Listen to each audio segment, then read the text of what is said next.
You know how it goes. You're in the middle of a billion different things and you're hungry. You're not always going to have time to stop and make food. That's where Grubhub comes in. Grubhub is here because they serve restaurants. Restaurants work hard to serve their customers, and Grubhub is working hard to serve them by serving you. That's right. Get food from a ton of different places in your area delivered straight to your home, fast and easy, with Grubhub.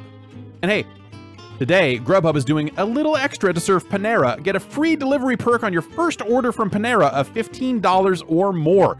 Order through the Grubhub app or online. Grubhub, we serve restaurants.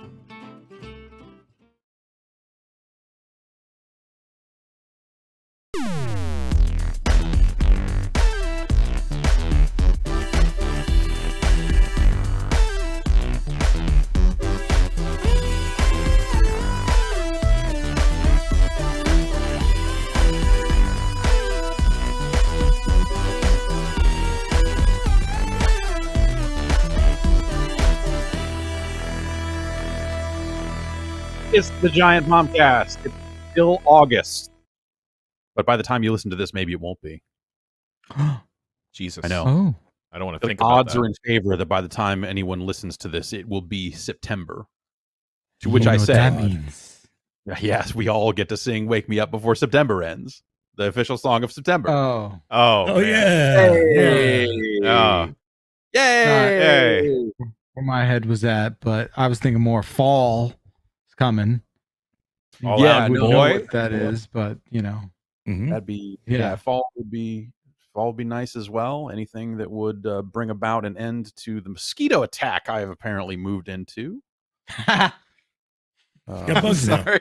What a It's just jerk. like where you used to live, there were no bugs. What are you talking about? Not like No. this. Not like this, baby. We No, had no bugs in the bay. Seriously, we could just leave our windows open, no screens. That's and we would not get amazing. bugs. It was nuts. there was I a couldn't believe field it. close to the house that if I went out there, and also I am genetically, I don't get as many bites as a lot of other people.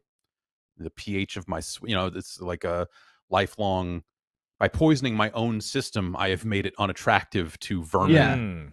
And- They don't want Rockstar. They're like, no thanks. No, they're like, no, it's to them, I like glow in the night or something. You're too bright, so you're too bright, so they'll just detract.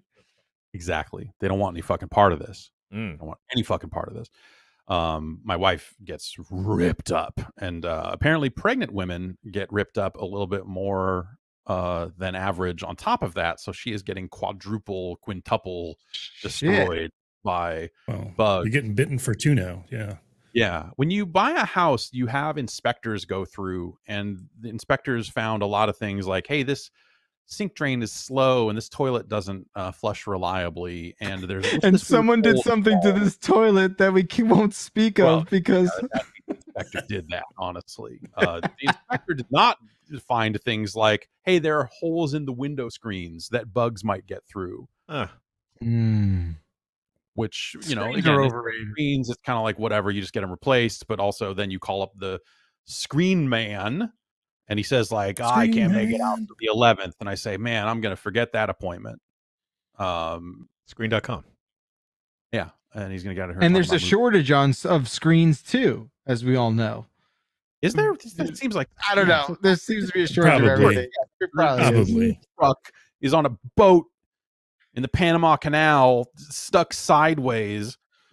Yeah, it's stuck. I'm so worried about my Topo Chico. I need I'm it. sorry. There's a What? glass shortage happening. So How is there a glass shortage? Don't we make anything here? Do we make anything here? We make podcasts yeah. and really quality Instagram posts. That's about it for America these days. We also remake movies constantly. Yeah. In Canada mostly, Mm. or New Zealand. Yeah, I went to a fast food restaurant the other day and tried to order a large drink, and they said no. We don't. What? We don't have the cups. We Yeah. don't have cups for that. We can get you a medium, but we don't have We any get you large two cups. mediums. they had a sign up in the window, pull around the drive-through that says like, "Hey, trucking is hard, and the logistics. We just don't have everything that we would normally have right now, on account of it's hard to get stuff delivered places. So please bear with us, and everyone here is working real hard. Please don't stab anybody, whatever." And it was just like, at least there were workers. I've actually driven by like a Burger King that actually put up on their sign, "Sorry, closed. Nobody's working here." yeah. Okay, all right. But like places like that need to pay their people more. Totally, yeah. People to work there, right? It's yeah. So there's just there's like a plastic cup shortage. There's a lot of stuff missing all over the place in ways that, like, obviously, like, there's the big headlines of just like, oh, there are a lot of things breaking down right now, but the little things you look at and go like, this is fucking crazy. Like, it's falling apart all around in so many different weird ways right now, and I don't know how that gets unfucked. I just know that gas keeps getting more expensive. So just back it up. Just back it up. Back it up. Back it up, America. What? Bag up the gasoline. Oh, bag it up. Yeah, no, that would work in too. like a Glad bag. Yes, of course. Mm-hmm. Yeah, yes, I mean like maybe the secret solution is you need to start getting horse style feed bags. As we're taking horse medicine, why not eat food the horse way also? And now you're thinking. Just pull it up to the drive-through window and say, "Dump it in, buddy," and then they just slop you. Everything is just a famous bowl now. Oh, and then you just tie it around your stupid face, and then you drive around and then go get more gas again, right? Is that the... You joke about that, but I worked with a person that had that same idea and did it, and then started making their own horse. He made his own baby food, grinded it up, and it occupied No, it occupied like a whole kitchen's freezer for like a fucking 2 months. Okay, we have to. We also need to get Mike Judge on the phone because we have to know what else he knows. What else do you know about our deep dark future? He's had too much. He's a prophet. He's a prophet. Look, man, if like I would take all of this, everything that's happened up to this point and everything that is yet to come, if Brondo came back. Like, of all the energy drinks we have taste tested on this podcast, Brondo, the real life Brondo they made after that movie came out, was easily one of the best tasting ones I have ever had. And granted, that was a decade ago now, so maybe, there's probably some nostalgia clouding that a little bit, but at the time, Brondo was fucking legit. Good to know. All right. Yeah. So bring back Brondo while we're at it. Whatever company was contracted to make Brondo a reality there for 6 months. It was probably Coke or Pepsi, let's be honest. I don't give a fuck who it was. Yeah. Just make that shit. Want it. Yes. Want it in your veins. Give it to me. Yeah, so I don't know. We're waiting to hear back from the screen guy. That's only people worth paying only people willing to pay a premium. That's who's going to get their screens on time. You want that screen? You want that hot screen action? Yeah, I do. You got to pay up. You got to pay up. If like present that as an option up front, so I can at least weigh it out instead of saying like, "I'll get to you in a few months." It's always an option. Let me tell you. Anything you want, it's always an option. At least where I live. Well, yeah, I mean, yeah, that's Jersey. I mean, that's just mob shit. This is like... It's just Sopranos controlled New Jersey. Yeah. This guy was more like, yeah, I don't really work weekends and I like to golf. Anyway, your screens are really... okay, yeah, I can come check it out. Like, it's just like this bizarre runaround about like, I don't care if you... that's fascinating that you enjoy golf. What about a temporary solution? Like a repair patch kit. I need some duct tape. I don't currently have any duct tape in the house. So, or if I do, it's packed away and I haven't found it yet. So yes, the temporary solution of just tape over that shit is definitely going to happen as soon as I can get out and get some better tape. My Scotch tape and tinfoil. There's a shortage of that too. Did not work. Scotch tape and tinfoil. What I fucking had, man. It worked for a time, and then fell out. They make screens out of tinfoil, so I see where your head was going. Yeah, well, I mean, why don't I just put tinfoil over the windows to keep the government, the mine beams out, and then that will keep the mosquitoes and the mine beams out. Oh, Double whammy. Yeah, exactly. 2 birds, one seed there. I'm double safe that way. But then I was like, sometimes I go outside, so I should probably just use the tinfoil on my head and body, like I've been doing. Makes sense. Yeah.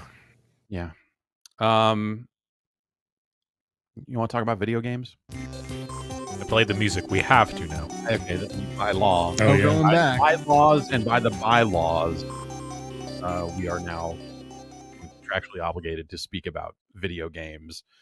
Jeff Bacalar, you have been playing Deathloop. Yes, or as it is now referred to in my home, and I should have had my son talk about that as well. We call it Death Poop. Oh, okay. Yep, that tracks.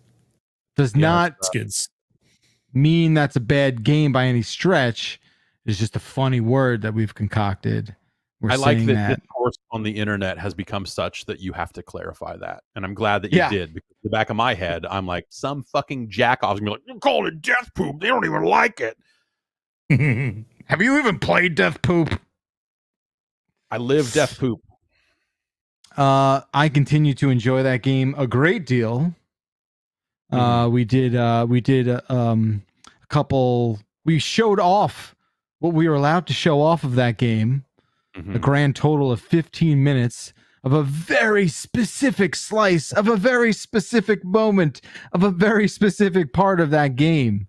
But we talked a lot about what that game is and how it is this situation where you are in a world that changes back over every night at midnight. Every day the day repeats itself. Everyone in the world is aware of the time loop, and you are tasked with assassinating 8 visionaries. And the game structure, these are people who can just 2020 vision. Nope, can't have that. I'm gonna put internet in space along with my car. Gone. Done. So in that way, it is this sort of, I said Kill Bill just because of the idea of like having a list of people. It's not like this sort of, Tarantino-esque vengeance thing, but you have a list and you got to take out these people. And the game is structured, even though it exists in a time loop, it is structured in a way that you are figuring out how to arrange all of these pieces that you're exposed to in a linear kind of fashion, so that the game isn't you just sort of waking up in a certain place every time you die or whatever it is. It's sort of holding your hand in a very unique and stylized and fresh kind of way that you gain a lot of knowledge, you gain a lot of powers every time you kill a visionary or people who have these certain sort of slabs, they're called. You get these magic abilities. One of them is teleportation. One of them is sort of chaining enemies together and sharing damage and stuff like that. Really unique. And it's all sort of shaped and founded and crafted in this arcane style that you are going to be very familiar with how characters look. That sounds like stuff that you would get out of a Dishonored in terms of linking and totally. Like even the shift mechanic feels just like that Dishonored thing where like you're seeing the little, rotating circle about where you're going to land. And if it's above you, there's an arrow pointing. Just those machinations, like the things you come to expect having played so many of these arcane games. That is the sort of moment to moment vibe and feeling of this game. But is it a roguelike? No, it is not. Really? Is it? Yeah, it is. Is it not? Are you sure? It's not. I'm happy. I'm comfortable with saying it is not. It is its own thing. It definitely borrows a lot from a lot of different places, but this is not. And again, we talked last week where it's like, I'm so over the idea of time loops already because having been done so dirty by 12 minutes, I'm just not that I found ways to enjoy 12 minutes. I don't think it was a completely horrific experience, but it left me not wanting to deal with time shit for a while. And then the next thing that pops in, it's like, oh, get ready to play Deathloop. That's what this is, but it's not. It does it in a supremely unique way. And Cool. yeah, you know, I have a lot more advice for someone who is just starting this game now, having put in, you know, probably 8 hours now. But you know, and I did kind of go back and redo some of the stuff that I did kind of rush through so that we could show off the little slice that we were allowed to show off. It's a very difficult. This is, I said this on UPF. This is the game that you never want to have to talk about right away immediately. Like, this is just the thing where it is so different for all the right reasons, right? Like, it is so different out of the gate.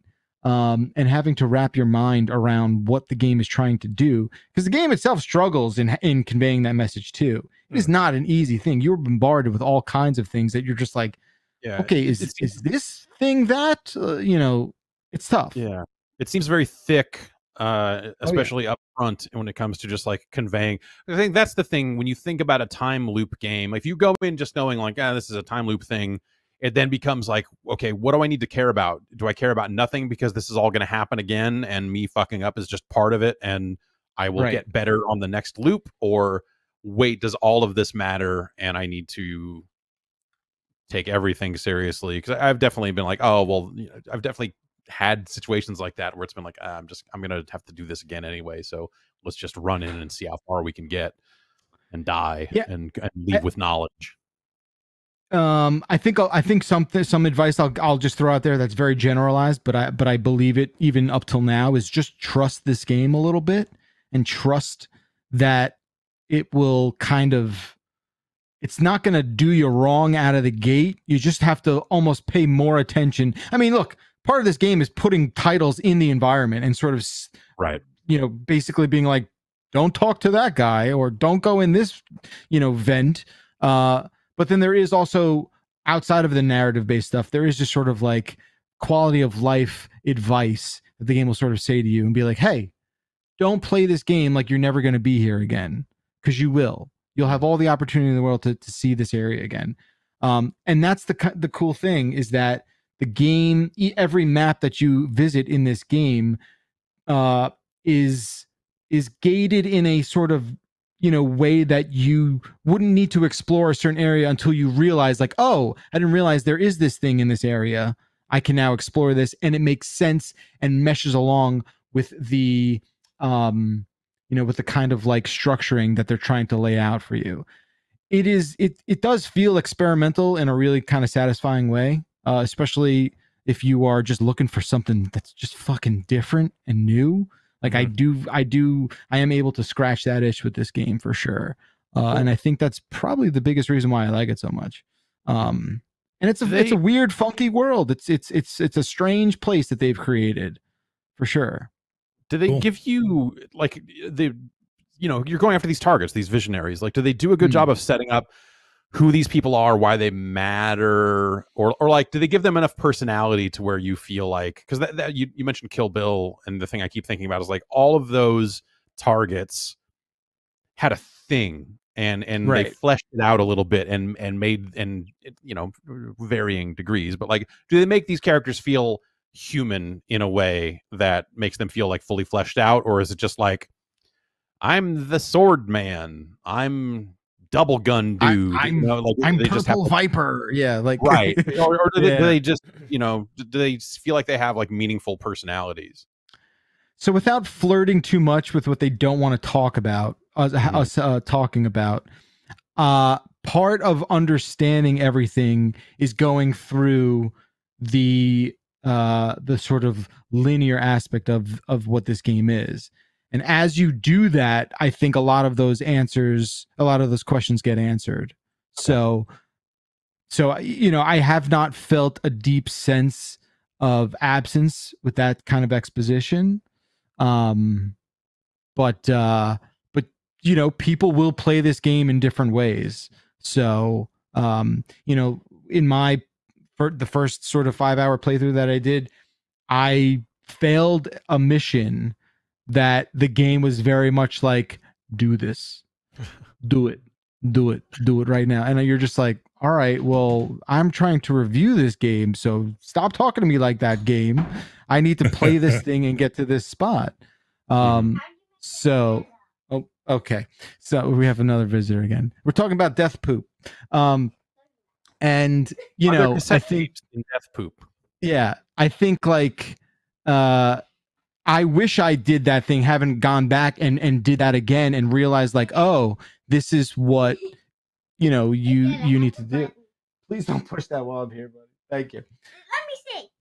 So you know, I wish I got to that part and having gone back, I realized why that game pushed me in that direction. And then you realize like, oh, it unlocks a thing that changes the play for you, but you don't have to do it. There is that sort of freedom there for sure. Cool. That sounds pretty neat. It's out in a couple weeks. Yeah, I'm excited. I love arcane stuff. So surprise, it's still coming out this year. Right. I mean, you know, I don't know what I'll say this, like in no way did I get to the point where I was like, oh, this needed more time. Do you know what I mean? Like I didn't get that vibe, and that gives me a lot of sort of confidence. It's encouraging. Yeah, definitely encouraging for sure. But I'm absolutely digging it, and I can't wait to you know, I'm also not at the point where I can even wrap my head around what the end of this thing is going to be like. So that's cool too, you know. Yeah. Nice. What else? They had that Call of Duty beta over the weekend. I briefly looked at that thing. It was their new mode that they've been loosely promoting as part of the big reveal of all their different stuff, called, I believe, Champion Hill. And it's like a 2v2 mode with like multiple teams of two, basically. So it's like 2v2 team deathmatch that is set.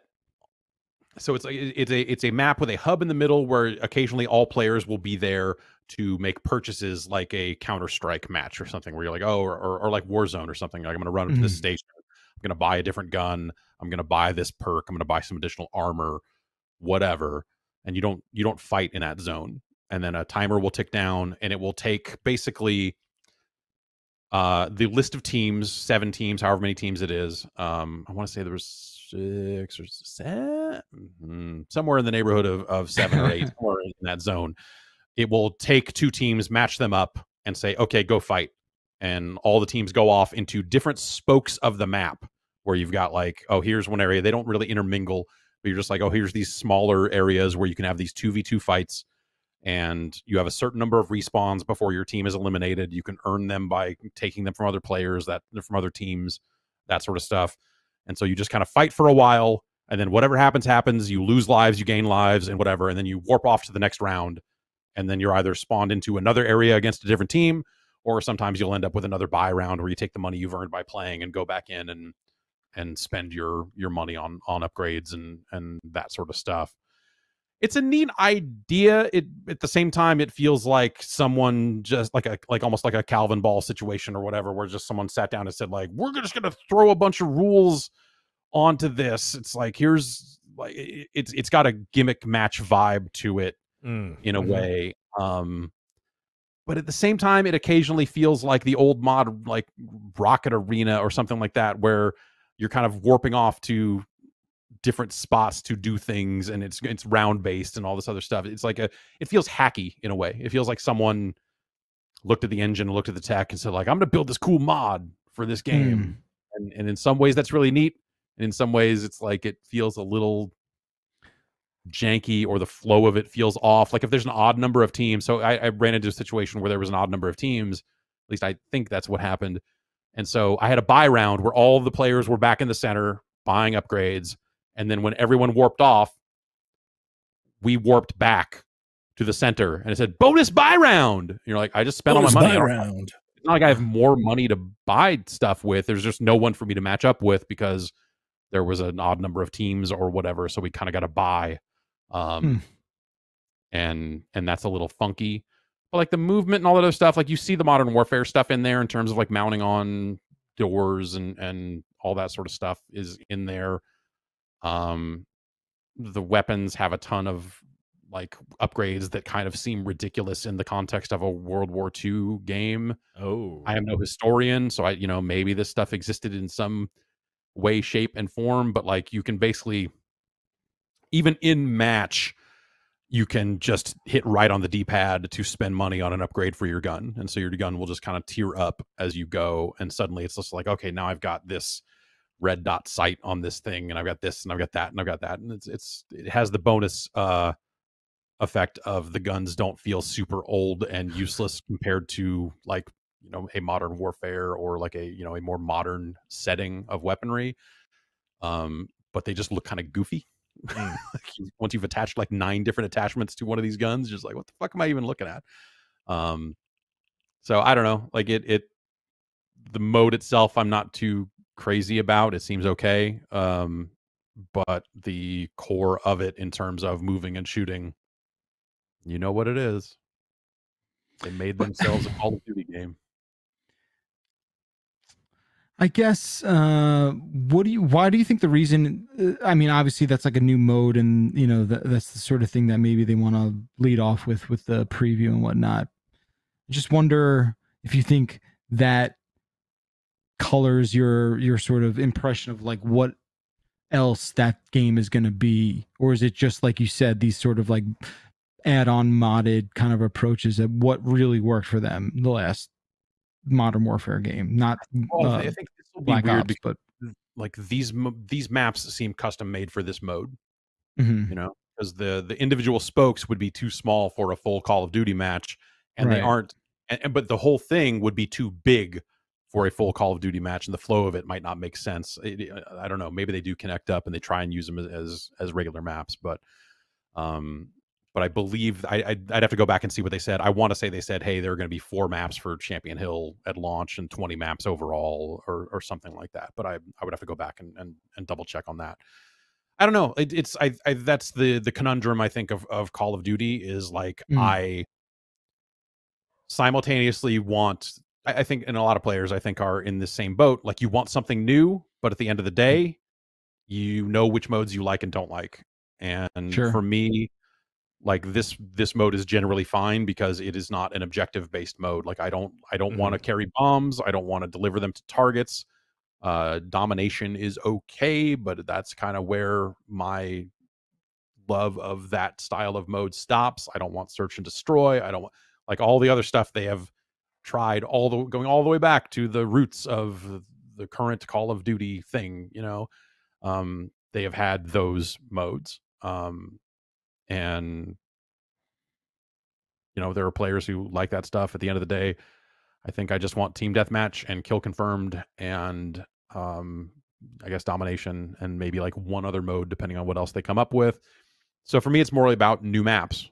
At the end of the day, it's more about like new maps, new options, new weapons, new ways to create a class. Like that's usually the stuff I'm looking for. But at the end of the day, the way I play Call of Duty is generally like in a very laid back end of the night, like, let's get some of this in and laid back Call of Duty.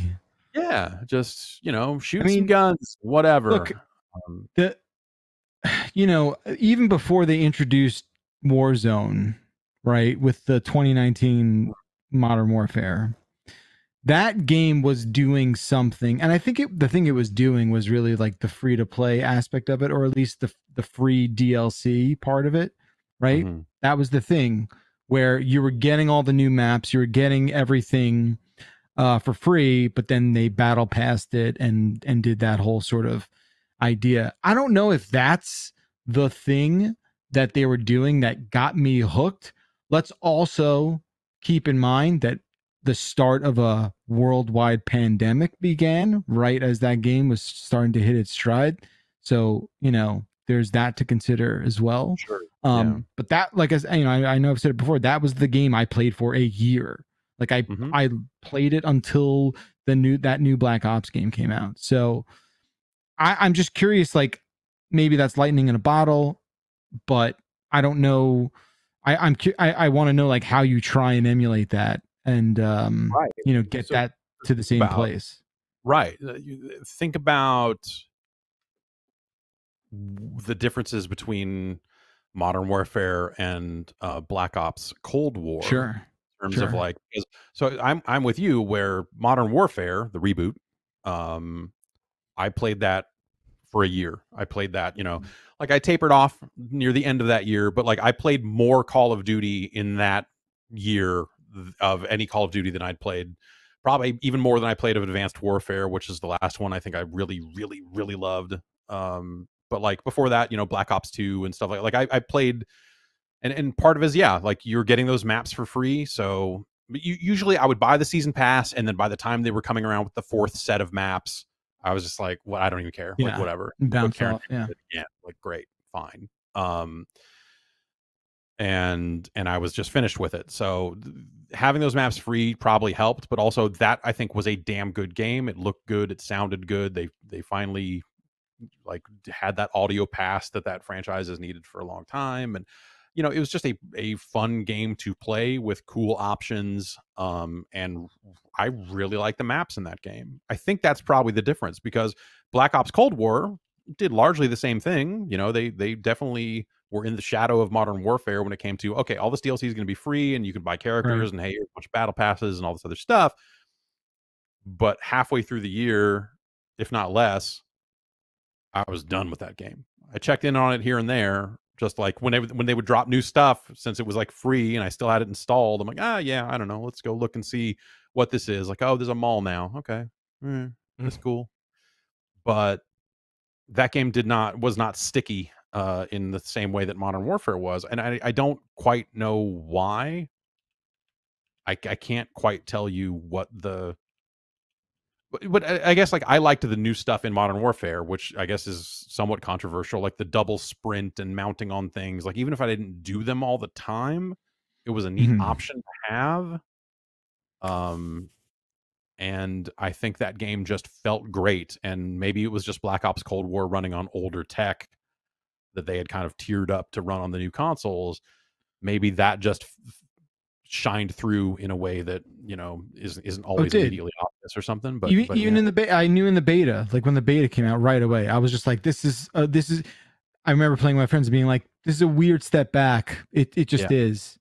It's just it was tangible out of the gate. It just felt old or something, and I think the campaign in that game was really dumb in a lot of ways. I remember the last campaign I actually finished in a Call of Duty game, but that's another story. I like to at least try, and they didn't have one, in that last one, but the Black Ops campaigns were at least like fucking crazy, right? I mean, the first campaign and all the numbers and all the mind fuck stuff, and then in Black Ops 2 when they make the game about the future but then still manage to tie it into all the insane dumb shit that happened in Black Ops 1. And then they went off the rails after that when they were just like, Christopher Maloney is here and it all takes place in your head and you're dying. And like the secret message is you were dead the whole time. Like, fuck you. That stuff was just too up its own ass.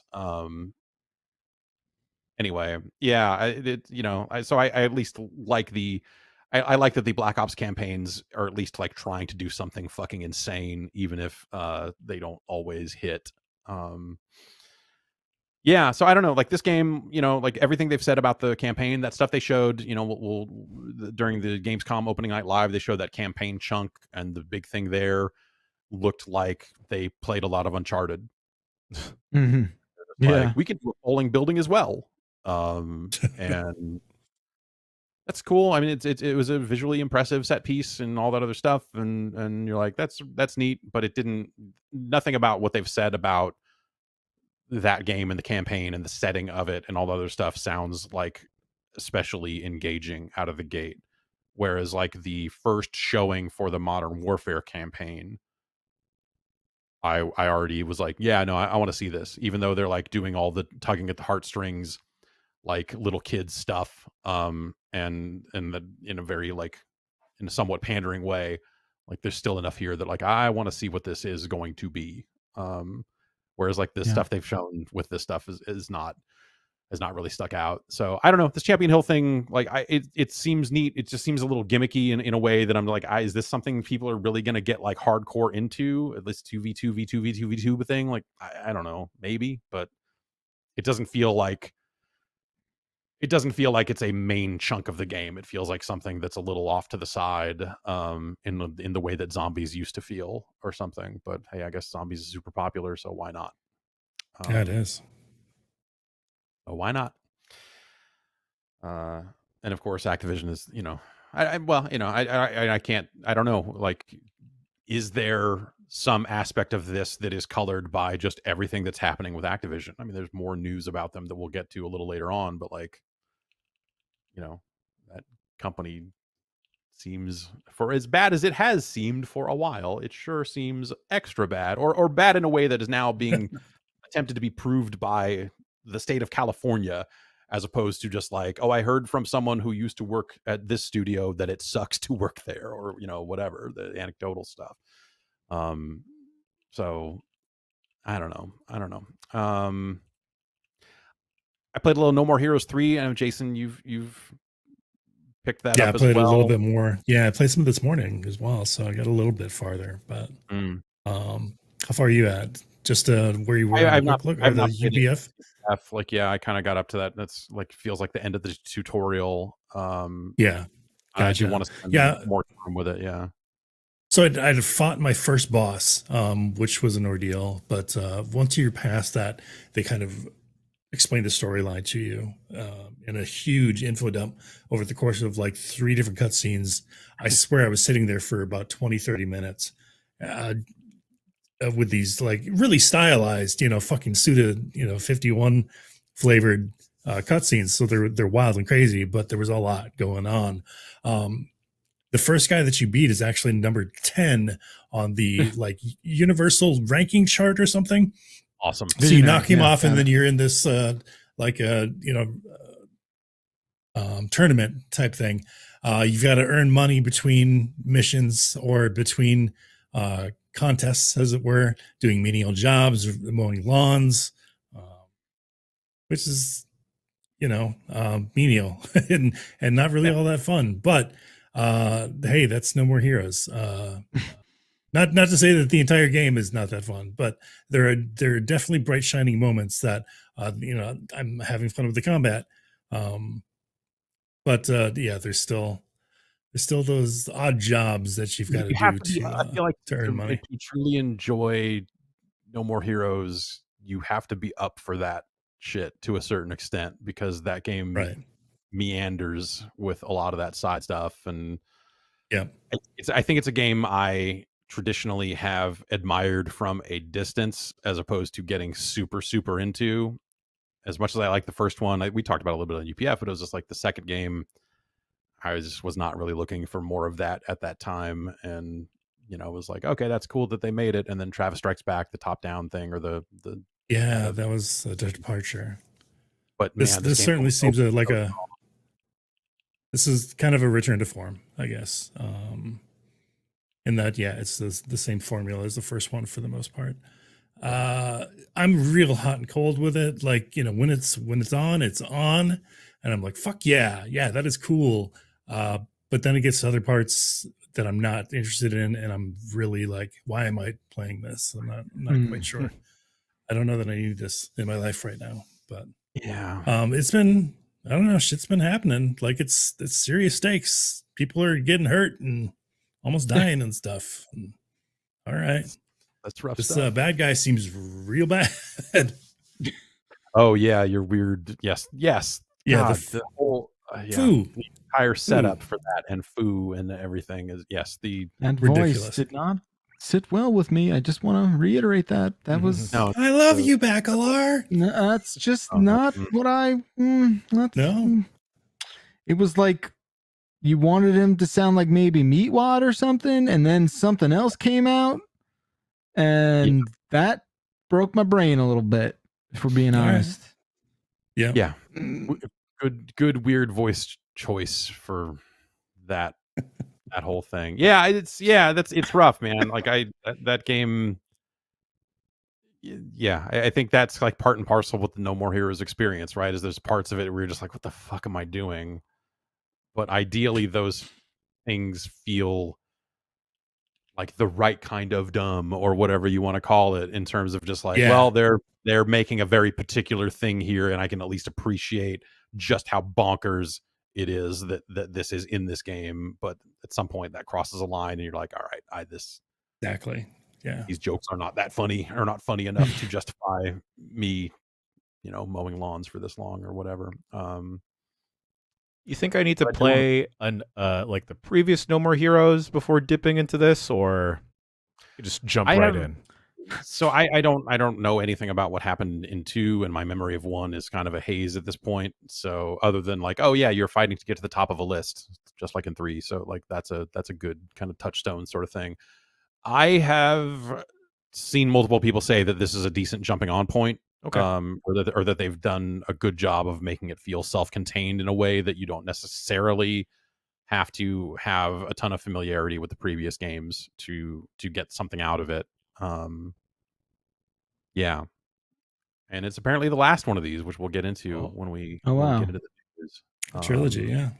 Yeah. Hockey. You said it, fall was coming, and your whole world lit up. And now I know why. Looking at this list, the NHL 22 technical test. What are they technically testing? If there's any interest in the brain for this guy, look. So I guess the technical test, they're just sort of doing online their online hockey league sort of features. That's all. They've sort of gated that. I installed the thing, and I found myself, they were basically just popping me right in to create your player, then go through these sort of little modes. And a lot of it is like the outdoor hockey, 3-on-3. And then they allow you to play online with other people. But they do these like drop-ins where you can just basically do the 6v6, and they assign you a position and you play a full game. I don't know if the matchmaking was sort of borked for that, but I couldn't get slotted in. I only tried twice though.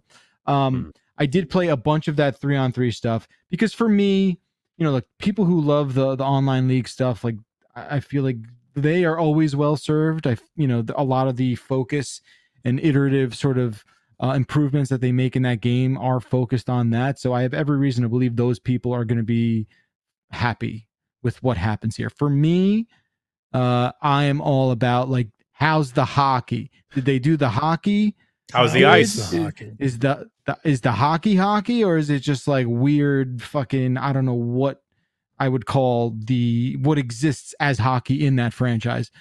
So the ice is great, Jan. It's fucking, it's so ice. It's more ice than I thought you could do it, but thank you. The ice is as real as it can be. And you know what else is immediately obvious is that they locked into some sort of, they got the API for the vibration. This thing's like every stride you're feeling it, and you're just like, I don't know if that's necessary. I don't know if this is going to destroy the battery on this fucking thing. But so when you score, they do the goal horn out of the speaker, which they never did before. Cute. I don't want some controller stuff. Like that's especially okay. Especially like you're trying to play in like a quiet. Well, it's not a problem for me anymore, but like when I was playing next door to a sleeping child, and I'm wearing headphones, and then something blares out of the speaker. Like, fuck, stop, what the fuck? Why would you make noise right now? So how's the hockey, right? That's what I'm looking at. We got a new Frostbite engine integration. I just don't know yet, you guys. I don't know just yet how the hockey is. You're afraid it might hurt you, Jeff. Yeah, look, I'm used to getting hurt with this series, so it wouldn't be anything new, right? All the gripes that I have had about maybe the last 5 games are like the puck is acting weird.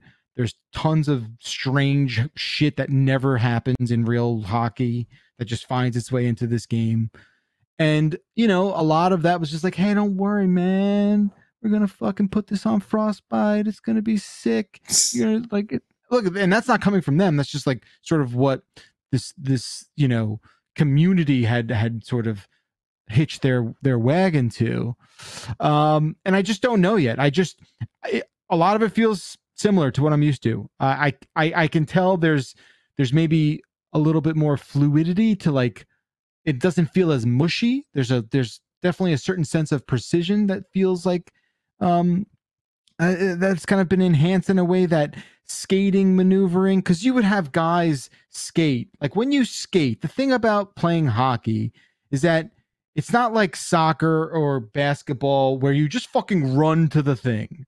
Like, oh, the ball's over there now, I gotta run over there. Like, oh, it's different. When you play ice hockey, it's all about putting yourself in the best possible skating angle to hit a certain part of the ice to receive a pass. Like a lot of it is sort of recoiling and understanding, progression, right? And just being in the right place.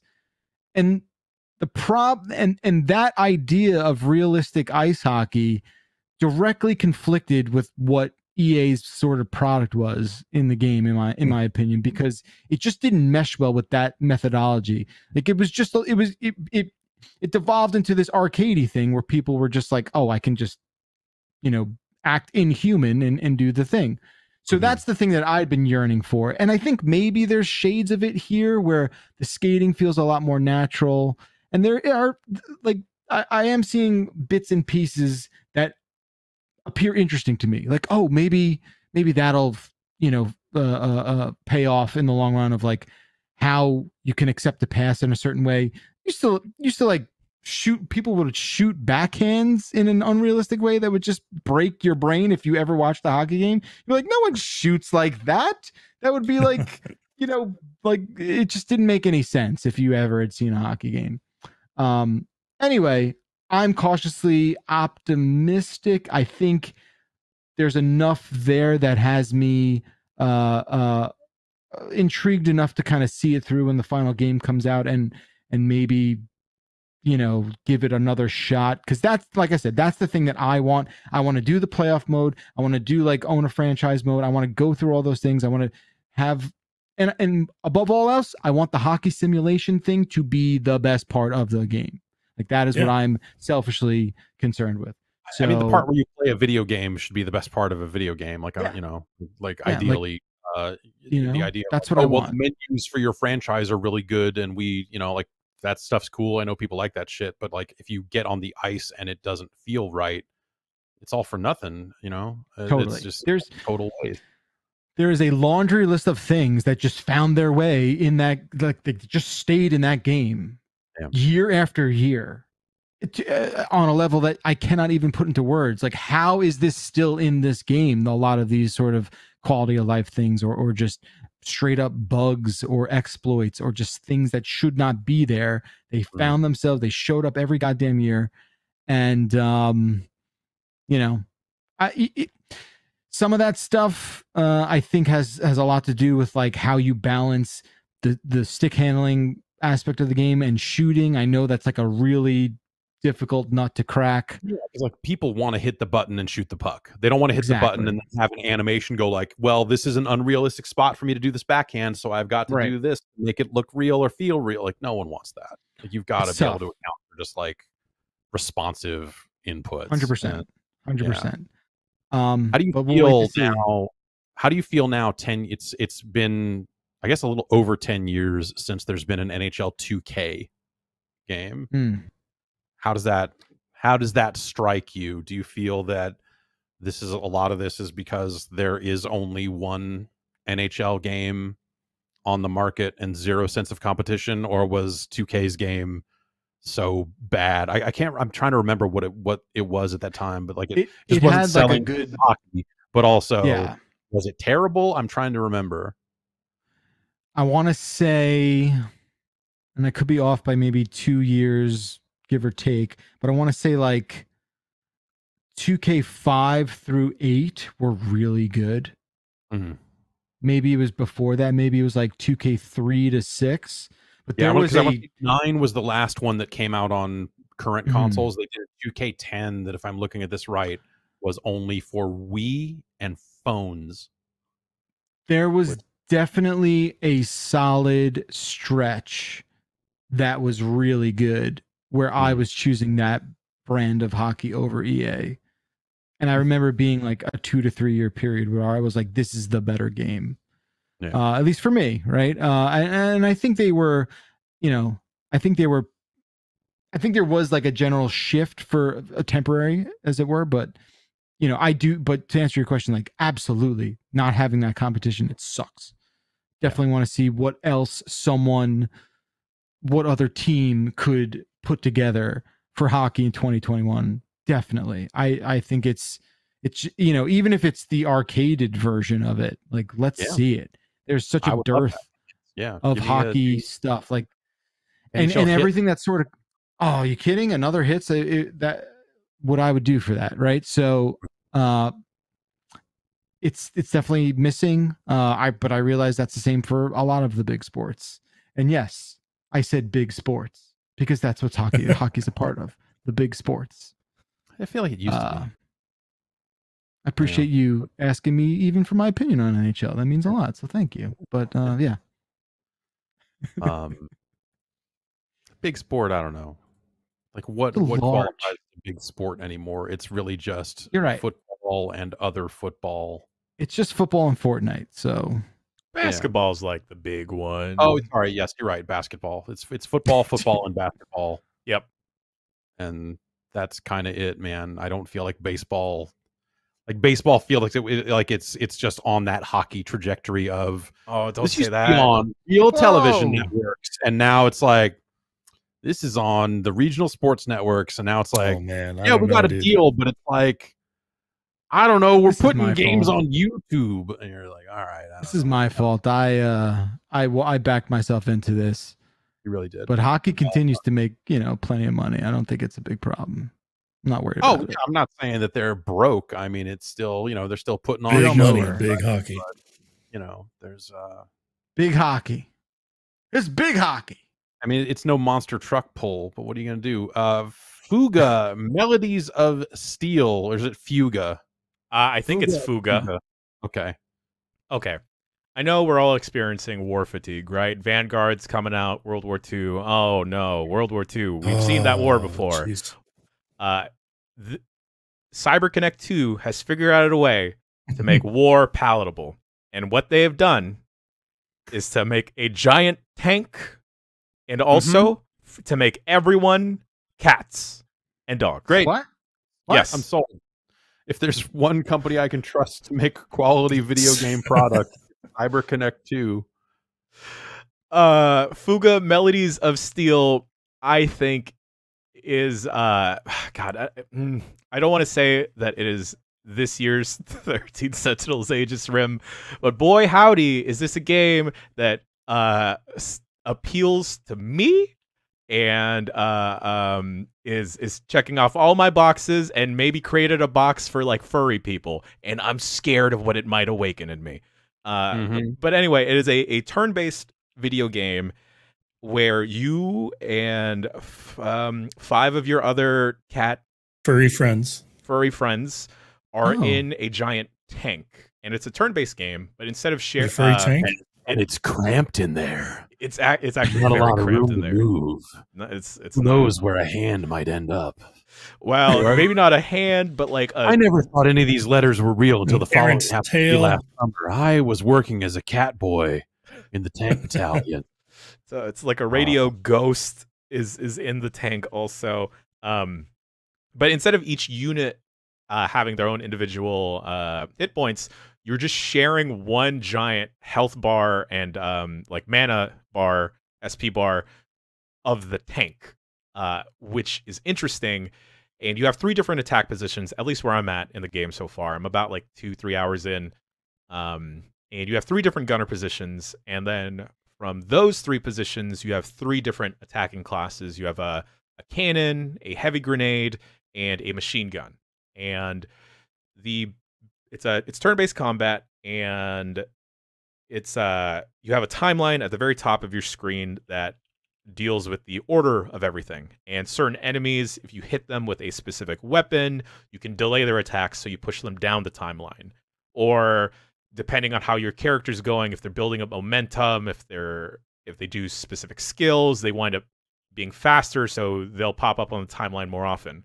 And it's neat because there's so many goddamn systems happening in this game, because sure, you don't have to worry about an individual character's health because it's a shared health with a tank.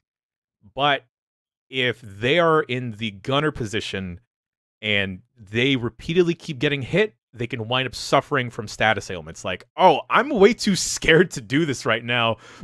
Take me out, please. Oh, no. So you can jump in at any time to swap the positions around. Say you wind up incurring a wave where they're weak to machine guns, but you have nothing but your gunner, your cannon and grenade people up. You can swap them over for your machine gun people. And that locks you into that formation for about 3 turns. Another mechanic is if you start the game with 6 characters, so everyone's kind of paired up 2-2-2. And if you are just rocking with those pairs, they're building up like an affinity for each other. And then if they are in enough battles or they're doing enough attacks together, they have different synergies where they complement each other. Like if you have like the cat mom of the team, she's not actually a mom, but she's just maternal. Sure, the maternal one of the group. The matriarch. Sure. The cat tank. Yeah, of the tank. Big Mama Tank. Mama Cat Tank. Anyway, Mama Cat Tank. Mama Cat Tank. If you have her in the back line, every time you do a basic attack, you'll wind up healing up. Or if you have someone, I think his name is Socks. You have Socks in your back line. Nicest characters. I didn't. Oh wow, that's fascinating. A lot of great names. You got Malt and then Kyle. Great. Okay. But if you have Socks in your back line, then Socks will help raise your crit chances, which is neat. And then from there, if you are like, yo, I'm like rocking and rolling with Socks the cat in the grenade position, they are also building up their own hero meter, and it's like a mood meter or whatever. And then like those will have additional bonuses that last for a couple turns. But that is before you get to any of like the map stuff. So the map stuff is kind of, you're just in this giant tank and you're rolling down a road. And it's kind of like Slay the Spire-esque, where there are different forks in the road that you can choose. Where like, oh, I'll heal by like a campfire thing, or I can run into more items, or this one will be a little bit more difficult because there's more enemy encounters, but it might reward me with more XP, which is neat. And I don't believe that it's supposed to be like a roguelike because it's very story heavy. But yo, let me tell you something that I really enjoy about this game that has kind of put me off of other RPGs lately, where this just dumps you right in. It's like, hey, we're a bunch of little children. We're in this tank. Go, go, go, go, go, go, go, go. And then instantly in 30 minutes of this game, you get put into like a really messed up position where you're going up against like an enemy tank that's about to mess up your business. Oh no. And you only have maybe like 100 life points left. And then this mysterious radio goes, hey, y'all are about to die. Why don't y'all activate this soul cannon? And then I'm like, soul cannon. Shit. Soul cannon? What? And there's like a description. I posted this on Twitter, and it's like, hey, just sacrifice one of the kids to do an all-out attack that'll win you the battle. And then I was like, wait, what? So I picked like the cat kid that is kind of positioned as the main character, and then it prompted me, it's like, hey, this decision's gonna last a while. And I was like, yeah, I guess I'll pick the main cat kid. I don't really have a connection to the other cat kids. Kyle's a jerk, so maybe I'll sacrifice him. No, let's go with the main one.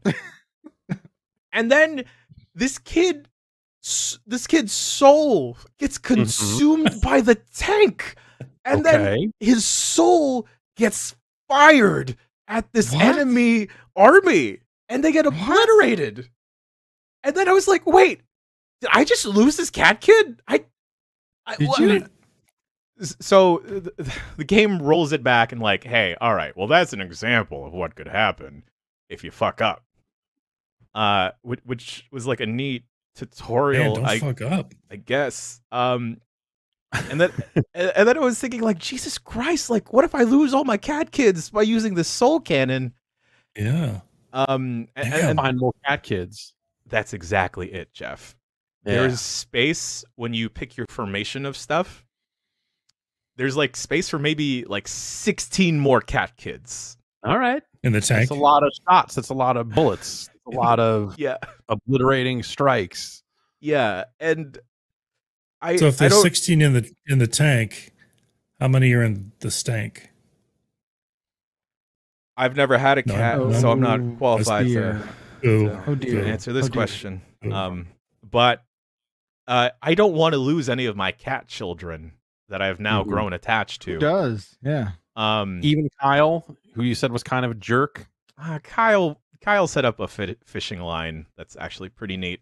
And that's just all the combat stuff. There are moments, like intermissions within each chapter where you kind of are walking around the tank to upgrade stuff, to build relationships with the other cats. And it's like a whole social system, which is super weird, where it's like social links like in Persona, or like student affinities like in Fire Emblem, where like the more you talk to someone, the deeper your bond will be, and the deeper your bond gets, they can help you out with various activities around the ship. Like you want to upgrade something, there's a certain chance that it might fail, but if you scratch Sox's back, Sox is there to help you out. And it looks like there's more space in the tank to eventually develop more stuff. There's like a cooking system, there's a fishing system, a whole planting system. Of course there is. And then like the game introduced like this whole exploration mode where it becomes like a 2D semi kind of a platformer where you take 30 of your kitties and then explore some ruins for items. And I feel like this game is just going to introduce more instances of different mechanics, and I'm just like letting it welcome me, like let it rain it down on me. Talk about this, Jan. Load me into the soul cannon, you know? Yeah. So, all right. Yeah. A couple of questions here. Yes. Just some rapid fire. Okay. Are the cats sexy? These cats are kids, so I'm not gonna say anything, but there have been some anime from trying. Yes, yes, there are some dog people that I've thought are like, oh, hello, I'll be a good boy. Right. Are the dog? I assume the dogs dogs are the enemies. Kids, do they ever show you who is piloting the enemy tanks? It's a bunch of dogs. Okay. Yes, the Burman army. It's various breeds of dogs. Okay. But not all of them are bad. You go into some villages where they'll be like, oh, I can't believe the army's here. Here's some batteries, cat kids. It's funny because all the voice acting, like the only options you have for the voice acting is Japanese or French. Okay. It's like, all right, well, let's listen to these cat kids in French. Who made this? What the? CyberConnect 2, which is weird. Right, of course. Yes, because like I had to look at their Wikipedia and like, what else have they made? They've made all this stuff. I don't like any of this stuff. Like like this is, yeah. They made all the dot hack games. They, Asura's Wrath. Asura's Wrath is probably the standout game from them, but I feel like the CyberConnect 2 name was not always associated with quality. It was like, here's like your C tier ass anime game. We got CC2 to make it, and here you go. And you're like, That's my impression of it. I think this might be my last question. Would this game be better if you were playing as the various members of No Limit Records and Master P was the main character and you were riding the No Limit tank? Fair. I mean, any chance on your back line. You know, I would have said this is like this could be a contender for like the best CyberConnect game after Asura's Wrath, but with that proposition, man, like game of the decade, if that was the possibility here. Master P's been threatening to make a video game, I feel like, for a lot of years now. It's got to happen sooner or later. Why not this? I mean, you know, we're talking about like auteurs and games. Master P like has been chomping at the bit. Give him a studio, someone. Yeah, imagine, you know, the things he's thrown away over the years as he attempted to make his first video game. I'm sure it's I think actually it's been the same concept since he started talking about wanting to make a video game, and it just sounds suspiciously like Grand Theft Auto, but you know, maybe someday he'll get there. Maybe him and Kanye can team up and not make video games. Just not team up and not do it. Just have a bunch of listening parties or support group for one another. Yeah. He could just have a bunch of game jams where he just iterates every single time on the same game. This game jam, set yourself on fire in a game jam. What are we doing? But like I kind of want to get to a position where all the systems are in a stable enough place to do a quick look, or maybe he'll try and bring it to UPF, because I just need other people to see this game. I think it came out. See the Cat Tank game. It came out in July, and it's just, I am disappointed in the Giant Bomb community for not throwing this game in my face, because this is ticking off all the boxes. Like I said in the beginning, you know, you got like it's borderline an isekai type of game. There's a giant tank. I love tanks. I'm lukewarm on cats, but you know, these cat people are bringing me over to their side. Yeah, Trey Bon. Nice. Yeah, I need to see this. I think I'm going to look up a little bit of it here. It's out on everything also. It is out on everything. I figured, I figured it would definitely be on consoles. I was only seeing it on PC. Why don't we take a break and we'll come back and we'll get into the news. And meanwhile, I'm going to look at this cat tank and see what's up. Yeah, it's quite the thing.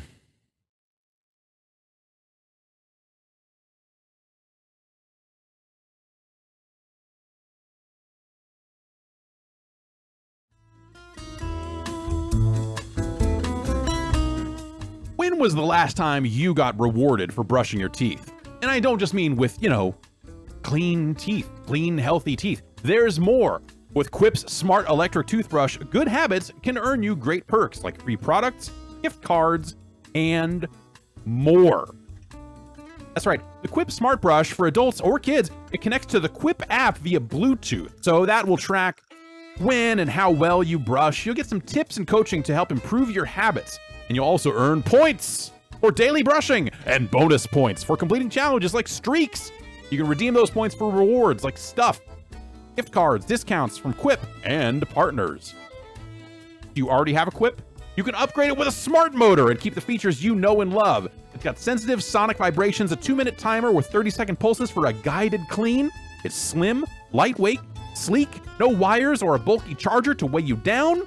It's got a multi-use travel cover that doubles as a mirror mount for less clutter. How can you go wrong?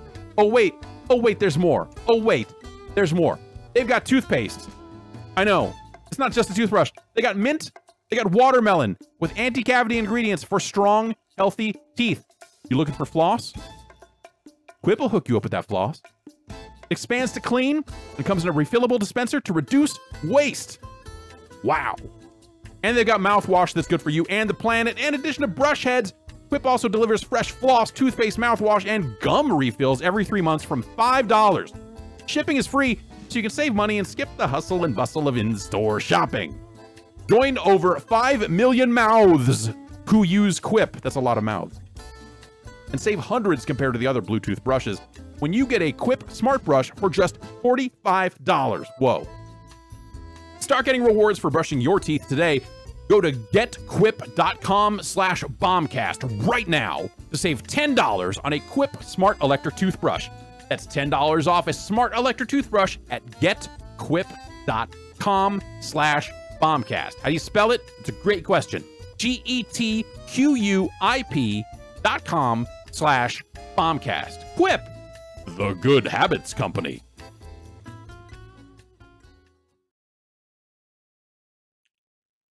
And now we're back, and now it is time for the news.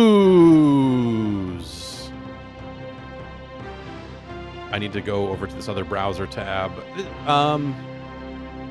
That's where the news is. The news browser is in the news. Remember that game? You save the world. The storms are coming. You got to beat this car with an axe and get the build wood houses and stuff. Yeah. Yeah. I remember that. And then you put points into your base and all this other stuff. You charge up the shield. It's a great time. Yep. They've been on a tear over the last few years here. I don't know if you heard of this thing, but they keep adding characters from across different properties. They have added 2 new characters recently. They added Mike Lowry from Bad Boys to Fortnite. Mike Lowry. Yes, they've added a not Will Smith. They added Mike Lowry from Bad Boys to. That is very Fortnite. Will Smith, though. Yes, it is a good likeness. I don't know if it's meant to be the full on Will Smith likeness rights or not. Oh, Mike Lowry. Mike Lowry, yeah. Wow. Yeah. I do like that movie. Very Will Smith. Of the Will Smith characters that he has portrayed, if you're not just going to put Will Smith into your video game, for example, to say like we've got Will Smith, which I feel like would be like the bigger headline. Is Mike Lowry from Bad Boys the character you would choose to put into Fortnite? What percentage? Okay, and my follow-up, what percentage of the Fortnite audience do you think has seen a Bad Boys film? 1%. Yeah, Okay. not a high one. You're right. It is incredibly weird. It makes close to no sense. Wouldn't you do Agent J? Is he J or K? J. He's J. J. Wouldn't you do Agent J from Men in Black? Wouldn't you I'd put the Fresh Prince of Bel-Air in. Bagger Vance, the legend of... Yes. This would you not put the Fresh Prince? I'd Muhammad Ali. Yep. Yes. Pursuit of Happiness. Father in the Pursuit of Happiness, perhaps. Independence Day, Will Smith, perhaps. Well, that's a no-brainer. Come on. But also, what if you... And I guess the rights on this might be even weirder, but maybe you just don't use it by name. But would you not just do... Could you not just do... What if you just put Will Smith in the game and then you sold skins that made him look like a variety of characters he may or may not have portrayed in films? That's probably more expensive. That could be part of the package. We'll see. That seems more complicated. This is probably a deal with a movie studio and not with Will Smith, right? So they don't. That's why they don't say it's Will Smith as Mike Lowry from the hit franchise Bad Boys. Don't get me wrong. I love Bad Boys. I like the first one, and that is it. Second one is pretty good. The second one was a over the top Fast and the Furious movie before there were over the top Fast and the Furious movies. That's why I didn't like this. The second one was so incredibly different. They went from just like, LA cops or wherever they were, just to suddenly they're in like Cuba, fucking or driving over like favelas, or like what is yeah. Oh fuck. Anyway, why didn't they use Aladdin Will Smith? Oh, I would have taken that. That was it. I've turned my opinion around on that movie. I kind of like it. Awesome. I would love to know. Or Hitch, Will Smith. Yeah, Hitch. Hancock. Right. Is it just like they're doing a larger deal with whatever studio owns Bad Boys, and this is just one of the characters they got? Because you probably don't go out and just like, okay, we gotta do a deal, we gotta make something happen, and we gotta get Mike Lowry in this goddamn video game. That's it. Or what are we even doing? Like, it's just that's the less fun answer, but probably the correct one. Yeah. I would love to understand the process. Like, take me on that trip. Take me along the fucking beats that ended with not Will Smith, but Mike Lowry in Fortnite. And that is all. It probably started with, we want Will Smith to be in this video game. What can we do? The path of least resistance is Mike Lowry. Yeah. And was that the, like, hey, maybe we've already got a business relationship here with whatever studio that is, and so we went ahead and just did this deal for Mike Lowry. So strange. Where is Martin Lawrence? That's my other question. Marcus Burnett. Yeah. Where is Marcus Burnett? Enemy of the state, Will Smith. Sure. Entanglement, Will Smith. I want the Gene Hackman Enemy of the State. Yeah. If I'm getting, it's like one of the. I feel like Gene one of the Hackman. last. I feel like the John McClane, Bruce Willis thing for Call of Duty made a lot of sense because that's an 80s themed game, and they went and got the man from Die Hard and Rambo. Yeah. Easy pivot there. Die Hard like, is now pushing car batteries in ads, so anything is on the table with. Are they pushing Die Hard brand car batteries? Because that was a brand before there was a Die Hard film franchise. I think. Well, I don't know if it's a Die Hard brand, but they have Bruce Willis in the character pushing car batteries in ads now. Where did you see this? In is front that of the him. deepfake one that was going around? Oh, I don't know if I didn't know there was a deep fake That one going around. seems too unbelievable. So there's so this is even crazier because apparently it's a licensed deep fake of Bruce Willis in an ad in some other country. Like some other actor did the bit for the ad, and then they deep faked Bruce Willis's face or voice onto the character. And I assume Bruce Willis got paid off that, to which I say kudos. That's finding exciting new ways to use your likeness rights. Get it while you can, Bruce. I mean that's the thing. If this is how we're doing it now, he'll be able to get it forever. Well, yeah. Or his estate. Sure. Yeah, well, there's a state. Yes, Rumor Willis will be saying like, yes, put my dead father into this ad in Malaysia and give me the money. Like, yes. Put his CGS in everything. That's right. Who's the Mandalorian? It's Bruce Willis. You can get whichever version of Mandalorian you want. If you want John Voight to be your version of the Mandalorian, you can get it for a price. Yeah, sure. Yeah. It is the Die Hard battery. If you want battery. John Travolta to be the Mandalorian, you can get it. Yes, sell me DLC for TV shows. Why are we not doing this? This is the whole plot of Space Jam 2. Is it? Well, yeah. It's not. Don't give that fucking movie any credit for the idea. Yeah. This has been in the works for plenty of years. If you don't think they are going to choose your own adventurize everything you know and love, you're wrong. That's what's going to happen. Good news, everyone. We found a great way to get Kevin Spacey out of all these fucking movies. It's Bruce Willis now. It's Scott Conn. Yes, finally. Scott Conn getting the fucking credit he so richly deserves. It's not his dad. It's Scott Conn. Oh, yeah. I would rather have Scott Conn. A real Mike Lowry, huh? Interesting. Yeah, Mike Lowry. So Mike Lowry is for sale in Fortnite. And then also, I guess this is a different presentation, so it's not for sale. Martin Luther King Jr. is in Fortnite now, courtesy of Time Studios. Time meaning Time, the magazine Time. How so they've is created he they have created a whole Polygon is written this up and built it as a interactive educational experience inside creative mode called March Through Time. And so the idea is you're able to see the "I Have a Dream" speech be delivered and all this other stuff, and it's licensed from the family's estate. And you can visit the Lincoln Memorial and the National Mall. You can explore Washington circa 1963.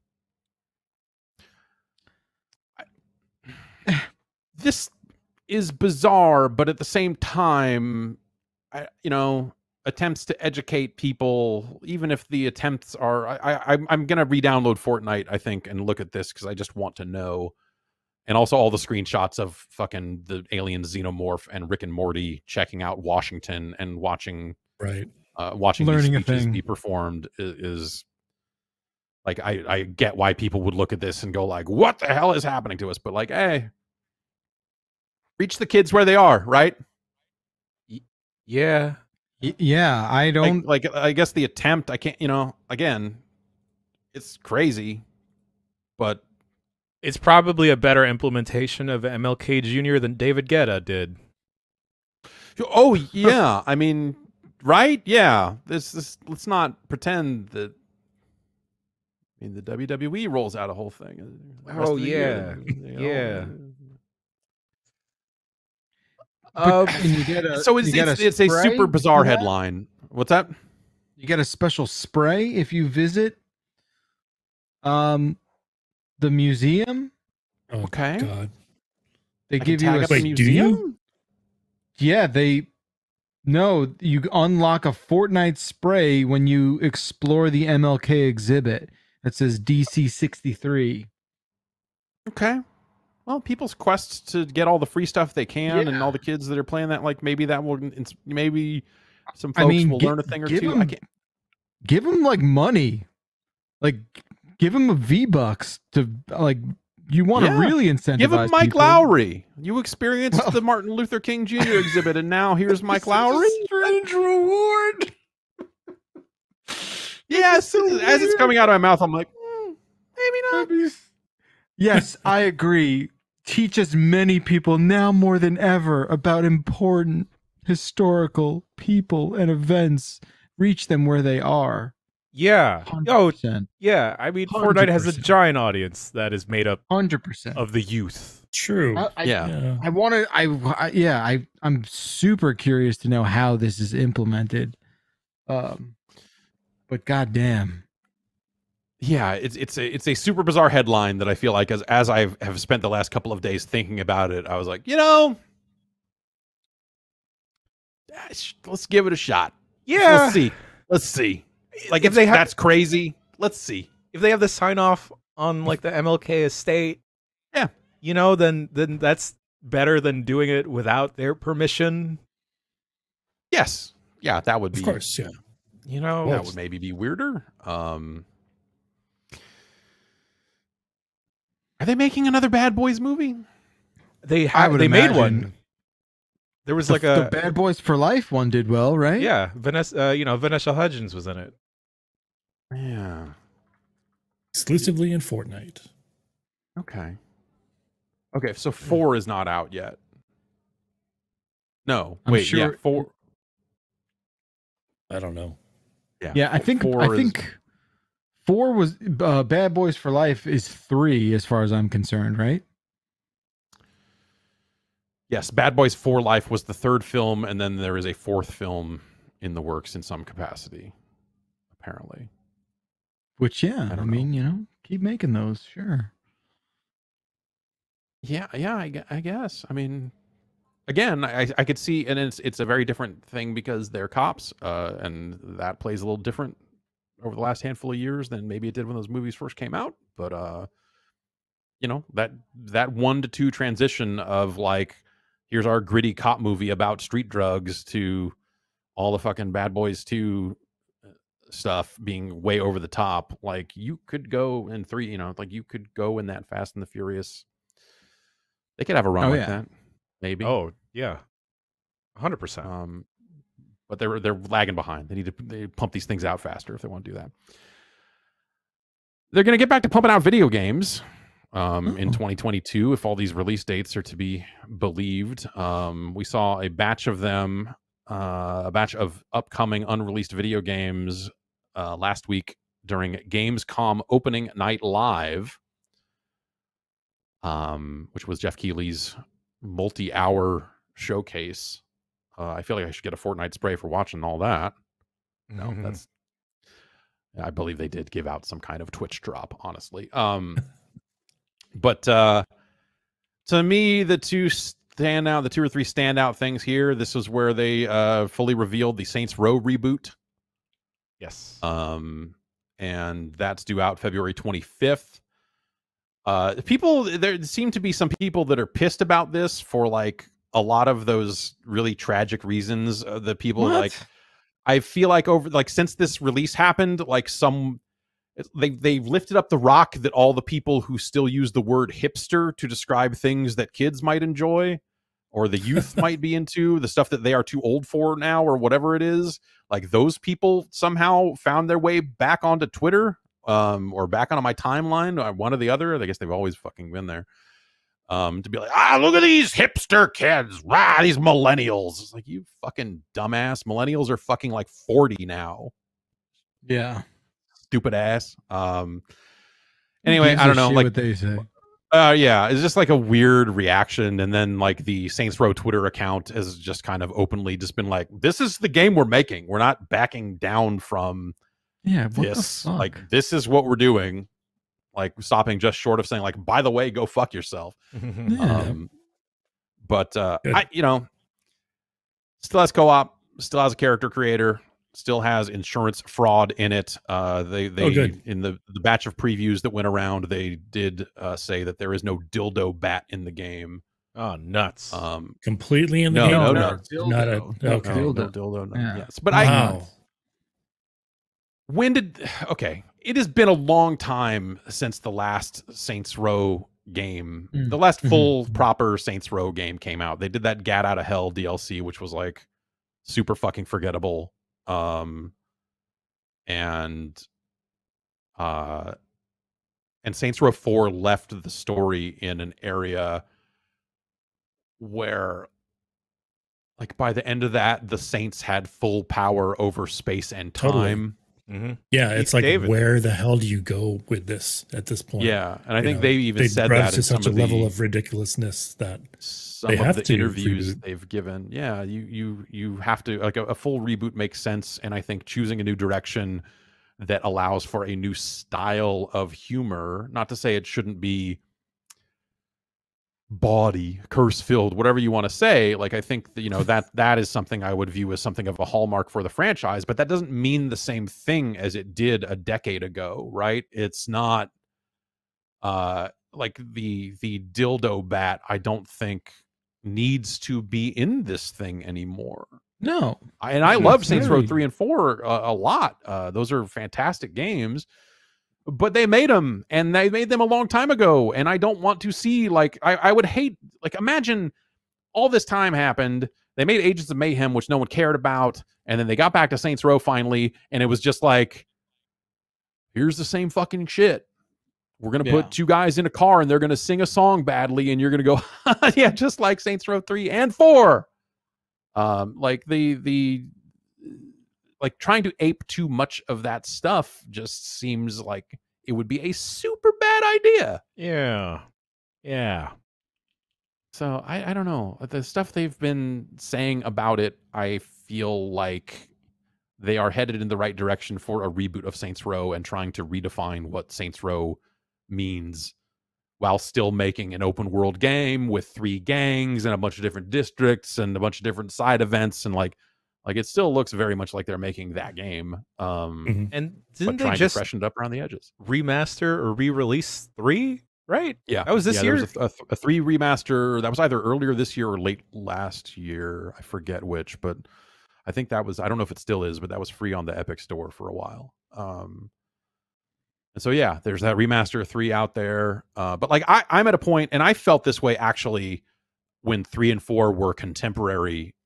Like, Johnny Gat is like the worst fucking character in those whole games. And for some reason, there are people who liked that character, and I never understood it. Because like his whole character was just like, I'm fucking badass and I'm gonna shoot stuff. And like there was not much more nuance to it than that. And it was just like, Like, it just seemed like the player character was the most interesting character in those games, as far as I'm concerned. Like the best dialogue, the funniest lines, all that sort of stuff. Like, I don't know. Like, I looked at everything they put out for the new Saints Row and was like, yeah, totally, like, awesome. I understand why you would make decisions like this, and this looks potentially really interesting. The idea of these 4 people cooking up a brand new gang and a brand new criminal enterprise and starting from scratch and all the other stuff. Like, it seems like a good storyline hook. It just seems like the right way to go with a reboot. And so, like, I look at it and go like, fuck yeah, like, everything about this looks like something I want to know more about. And so it was weird to see that there were just people out there just like shitting all over this. It was just like, I don't get what you want. Like, yeah, the idea, like, you just want like a continuation of Saints Row 4 with those same characters and that same style, like, all over again. And I don't know, man, that holds very little appeal, because I don't think they would do a great job of that after all this time, like trying to ape Saints Row 3 and 4 after all these years and try to pick up from that story. That just sounds like a road to a boring game. I don't know. Fucking weird. That's the internet for you, I guess. Thanks, internet. Yeah, speaking of, but there is one game that will unite us, and one game that everyone can get behind, that was also shown as part of the Gamescom experience, and that's DokeV. Hell yeah. Oh, this jam is such a bop. Oh, it goes so hard. Yeah, I'm very much into it. It feels like 45 minutes of that presentation were devoted to DokeV, and every time you looked away from the screen and looked back, it looked like a different video game. Yep. For a while, I was like, "Oh, you're making like a Pokemon style, like an MMO, but it's a Pokemon. That's what you're making." And then you turn around and look back, and you're like, "Oh, you put Tony Hawk ass skateboarding style tricks into this thing, and like a lot of air tricks and stuff." Like, okay, but it's still a Pokemon MMO, right? You turn back and like, "Oh, wait a minute, what is? Hang on." Surprise. Yeah. Hell of a thing. There's so they on the trailer, when it got posted to YouTube, Polygon copied and pasted the description. I did not see it on YouTube myself, so congratulations to them. With just a little bit of a boilerplate line about it. DokeV is an upcoming creature collecting open world action adventure from Pearl Abyss, which is the Black Desert Online people. Oh yes. I mean, just double. Yeah, which that game to me was one of the most amazing looking character creators. And then the game itself, I was not super interested in, but we had fun with that character creator, at least. Filled with intriguing stories and set in a unique, vibrant world. Meet Dokeby, whimsical creatures that live side by side with humans and encourage people's dreams from which they gain strength. The gorgeous and colorful world of DokeV is brimming with activities, stories, and experiences. So get ready to befriend tons of Dokeby, embark on an adventure, and rock the world. Who knows? They may be dancing around you even now. Oh no! Was that a threat? The Dokebys. They surround me. They're everywhere. They're coming for us. The Dokeby will strangle you in your sleep. The Dokeby sits on your chest when you have sleep paralysis. Jesus. That looked good. They say like a Pokemon-esque type of game. I kind of don't believe them at the same time. Right. Yeah. Okay. Yeah, I don't know. I'm half convinced that this is just like part of Death Stranding. Oh. Well, wasn't there like the immediate reaction like, "Oh, hey, this might be something that's been percolating under the surface for a while and maybe there's not a lot there." Has that been figured out? Or are we reassured that this is in fact a thing that will see the light of day? I am not positive. I feel like when games like this just kind of pop up on stages like this, there's always an element of just like, all right, how much of it is really there and how much of this is just like wishful thinking or something. But cool aesthetic. Very cool. Will it be like Monster Hunter? Like, are you just going to equip different Pokemon, different Dokeby? Sorry. to change your type, to change your, you know, like, okay, now I'm doing electric attacks. Now I'm doing that. Like what will that path look like? I don't know. There's like a lot of traversal shown in this trailer. Like there's skateboards, skates. Someone was like Spider-Maning through the sky. Yeah, looked like and like a webs. really killer looking environment also. Yeah, like, like it looked almost too good to be true. Yeah, but Black Desert, like Black Desert Online had moments where you looked at it and went like, this is crazy looking, and that was a shipping product that is still kicking around after all these years. I imagine it did okay for them. I don't know off the top of my head how much money they made off that, but I believe they did fine with that one. So, you know, ideally they are, you know, they got the money to make it real. Sign me up. And then the third thing I highlighted, feel free to bring anything else up, but Midnight Fight Express. Hell yes. Had a cool isometric, crazy, martial arts fights. You know, it like had that Jackie Chan movie vibe of fucking shit up in a variety of acrobatic and fun, cool ways. Brutal ways too. Yeah. Lots of blood spurting about. That and Sifu has that.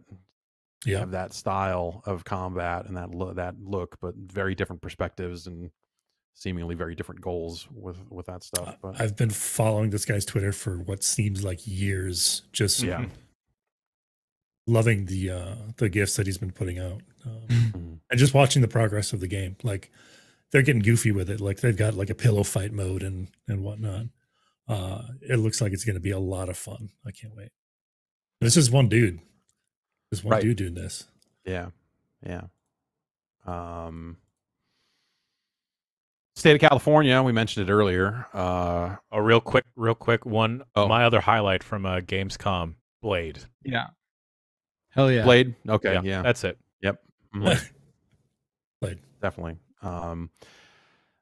Axios has a story here. The state of California, if you have forgotten, the state's Department of Fair Employment and Housing is engaged in a lawsuit against Activision for a lot of reasons around that stuff in terms of equal pay, anti-harassment type stuff that basically they feel that they can prove that Activision is not meeting that standard. They have broadened the lawsuit a little bit by, according to Axios here, redefining the group that it says was wronged by the gaming giant, saying that like the term employees has been redefined to workers in ways that can help bring in contractors and people that might not be like full-time employees of Activision Blizzard.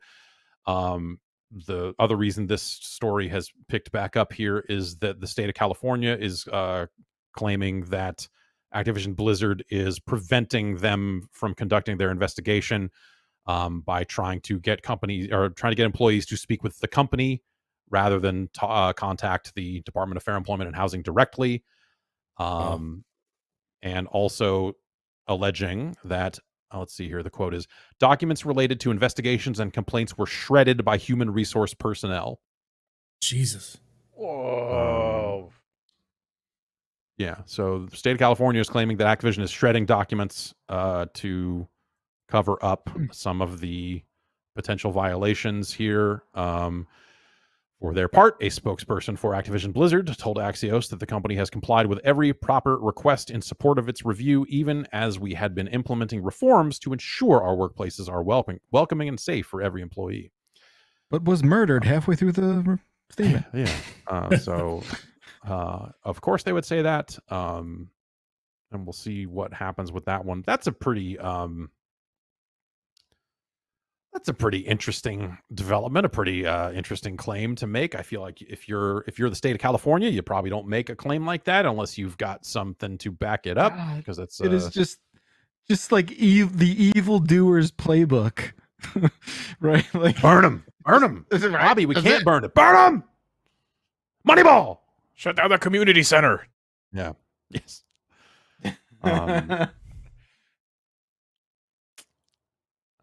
Let's see. In other signs that we are nearing the end of the world, Norman Reedus is claiming that there might be more Death Stranding in the works. He doesn't know. Again, is that a threat?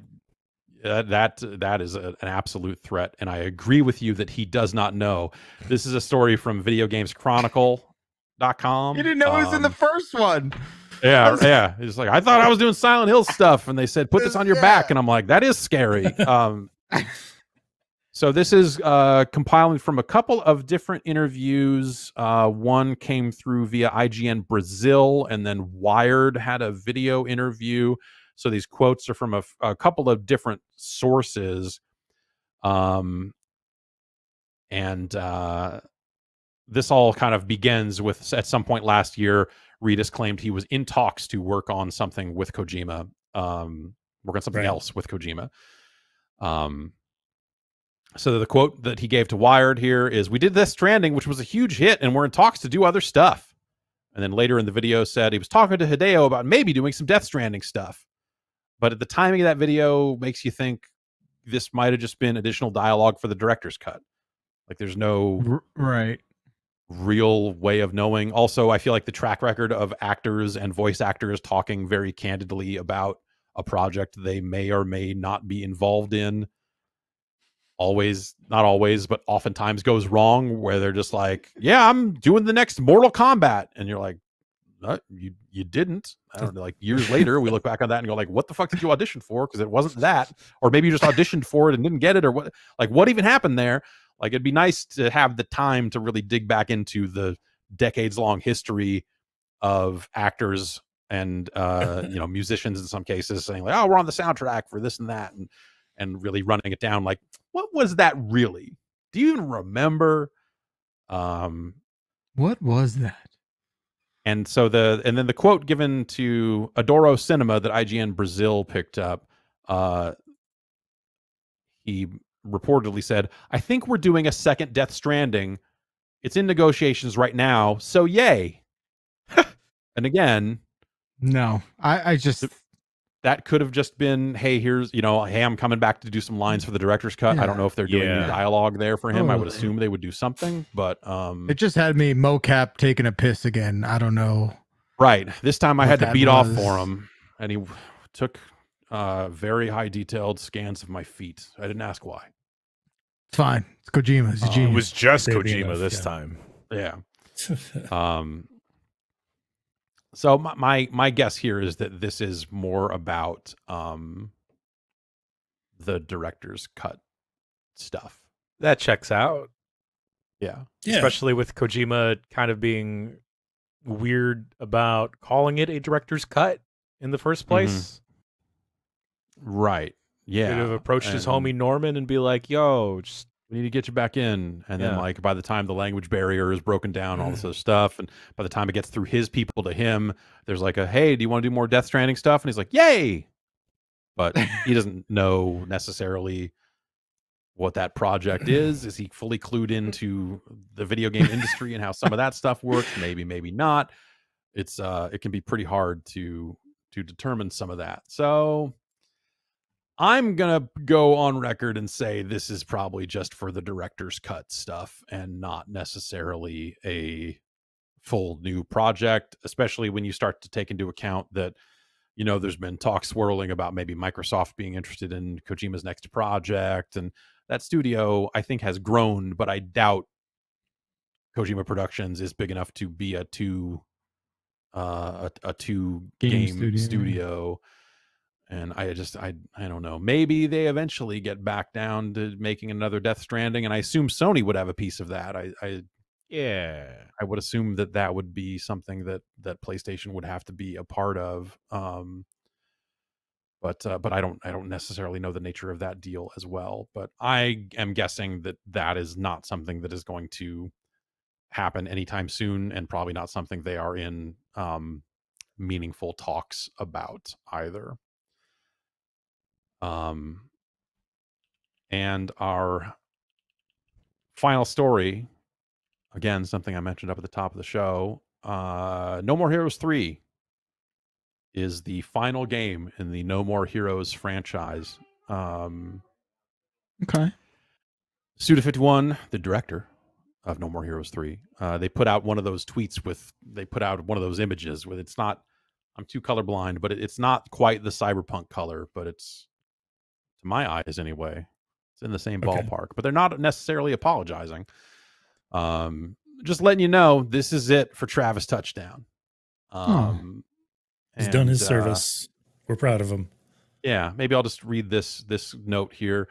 I hope everyone is getting by okay in the summer heat. There is a brand new, exhilarating action game in which the entire galaxy is thrown into a state of war that will hopefully help to blow away this sweltering heat and humidity, and it's being released August 27th. That game is called No More Heroes 3 Final Bout All-Out Galactic War. Or, it was going to be called that, but the subtitle was just too long, so we ended up taking a hint from the Rocky series and simply going with No More Heroes 3 instead. As hinted at with the final thing, Travis Touchdown will finally be coming to the end of his final battle and will be embarking on a much-deserved long journey. Join him as he goes absolutely buck wild in the garden. No, cosmos of madness. Now, carrying with it 1,000 thoughts, I run along the Thunder Road once more. As one journey ends, the Crimson Bike falls into a deep sleep. Goodbye, Travis. Goodbye, No More Heroes. Crimson Bike? Goodbye, fleeting moments and days. Farewell to all Travis Touchdowns everywhere. Wait, I thought there was just one. Yeah, is this... Are we all today? Travis we touchdowns? Are all Travis Touchdowns. Wow. Guy just went and jerked off his last lightsaber. That's all. Yeah, I didn't get him anything. Yeah, there was another interview with Suda. It was kind of open-endedly asking him like what's next for Grasshopper, and he made it sound like the next 10 years of projects for that studio are largely spoken for. They've got 3 different things that they're in some state of working on, and also he said like, I would love to do a Marvel game. So what's in on that Marvel stuff? Nothing, no shortage of. Oh, give him Blade. There you go. Suda51 and Blade. Oh man, there you go. Would Blade jack off the Blade? 100%. Yeah, great question. Yeah. Like I said, I think last Friday, I think it would be cool to see him write the story for a wrestling game again, because that was a really wild story once he translated and see how it all goes. That Fire Pro game is pretty fucking nuts. Right. And that's it for news. Oh man. See you news. See you news. Why don't we take another break? We'll come back. I got a handful of emails here we can check out. And only one of them is about alcohol. Wait. 2. All right, we'll take it. Good. Okay. Whew.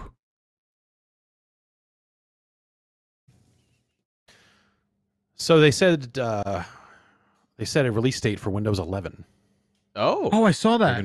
Very soon. October 5th. They're going to put out new Windows, and it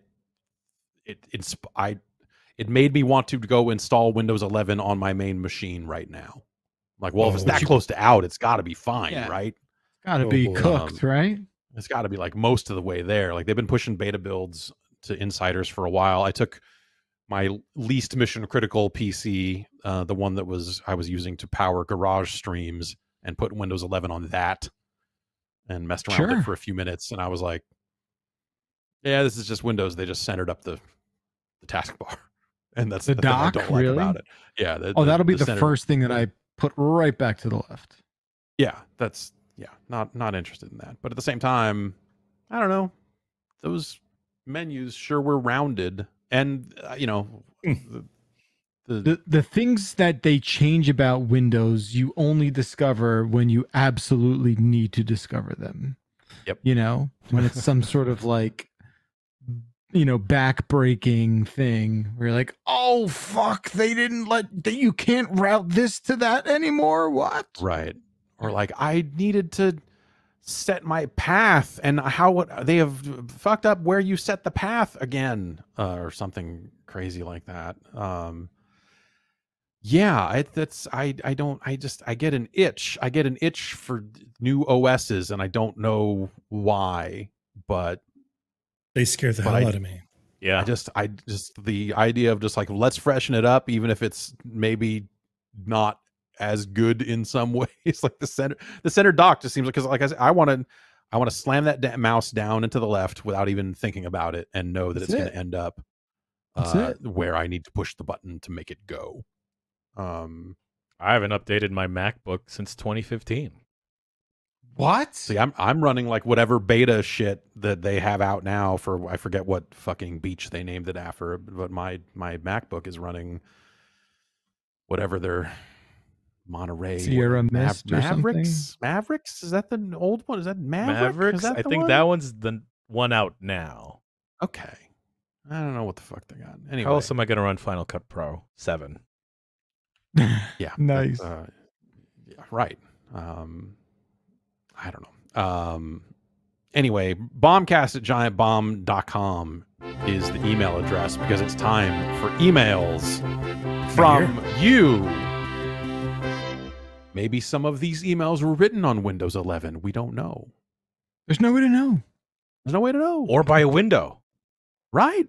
I would love to see how the standing by direct a window. storage stuff that they're talking about with Windows 11, how that comes to pass, if there will be games that just straight up load crazy fast on the right hardware. Just more hard drives I'm going to have to buy. Still have to buy that PS5 bolt-in hard drive. Anyway, is that open to everyone now, or is that still a... It is still in, beta there's only still thing? a beta for that. Okay. But I signed up late after the initial wave went out and got a code like a day or so later. So I don't know if they're still enrolling people into that, but I think you can just go fill out the form and maybe get in. Cassidy from Greensboro, North Carolina says, hey, this is something that was said during the Xbox Gamescom live stream. Gen 8 consoles playing Gen 9 content. Is this a tacit admission from Microsoft that their naming scheme is redundant and confusing? I mean, I am sure they have some regrets about what they done did, about the mess they made, and now they have to lay in it. But if they were out now, that would always irk them. I don't know, like but also maybe it would have a marketing impact if they were putting out the Xbox 4 alongside the PlayStation 5. Isn't there some kind of subconscious thing there where like the uneducated consumer is going to go 5? Yeah, it's one better. And to that, I will ask you, where the fuck Windows 9 is? Like, it's the same. Like they make up the rules. It doesn't matter. You call it, like, if that was the problem, if they skipped Xbox 3 and just went to whatever 4, like, would you even bat an eye? You just be like, that's just normal Microsoft behavior right there. Like, that's fine. It would be a better situation than they're in right now, because it is confusing, especially with it's the Series and the One S and X. It is all kinds of dumb fuckery. But what I mean, that's where we're at. They're all out of stock. So yeah. Oh well, yeah, exactly. None of it matters, right? It's yeah. I wonder how much actual confusion there has been. I know that's something that got a lot of lip service prior to launch. People talking about the naming structure and all that other stuff. I haven't heard too much of it post launch, but also no one's been able to buy consoles, so maybe it doesn't matter at all. The Gen 8, Gen 9 thing is something that like consistently gets under my skin for a variety of reasons, because I feel like trying to count generations all the way back to, I believe, the 2600 is where, if we refer to things as Gen 9, I think we are considering the 2600 to be Gen 1. If I remember right, which that just gets those lines have gotten blurred over time. Exactly, and you get consoles that come out midway through, and then you've got to slap them into one or the other, and like the Dreamcast ends up being a weird one there. Saturn even, yeah, and I just feel like also I feel like for a forward-facing conversation that you are trying to put in front of the public, the term Gen 8 and Gen 9 has a real earnings call feel. And a real old school E3 feel that like no one, especially that Gamescom stream that Microsoft did, that was just like, here's hosts doing sit down interviews about games. And you're like, okay, there's like not a lot of big platform news here. It's like, here's some Forza stuff. Here's some Age of Empire stuff. We've got a shiny, cool controller. Like the show was fine, but like it was like the target audience is not people you're going to get in front of and talk about Gen 9 content. Yeah. Your brain could be broken like mine and think of Pokemon. Yeah. No, that's the other, that's one part of it. And then you've got EA out there who is dedicated to fucking it up even further by referring to, I guess they would call this Gen 5. Because they, for whatever reason, when they go into their earnings calls and talk about this type of thing, they start the counting at the PlayStation. Cool. And so they go with whatever number is on the PlayStation that time out. And so they talk about Gen 4 and Gen 5 and this sort of stuff. Whereas the rest of the industry, not that the rest of the industry really subscribes to this numbering scheme constantly, but I feel like when the numbers come up, it is the larger number. It is the Gen 9, the big dumb number. I don't know if this is a Wikipedia thing, because I know Wikipedia tries to break all this stuff down in ways, and if that just seeped into these people, I have always found it dumb. I was going to say disgusting, but that's maybe a little strong. It's just like it just always was one of those things that just was people trying to categorize this stuff in a way that is not meaningful.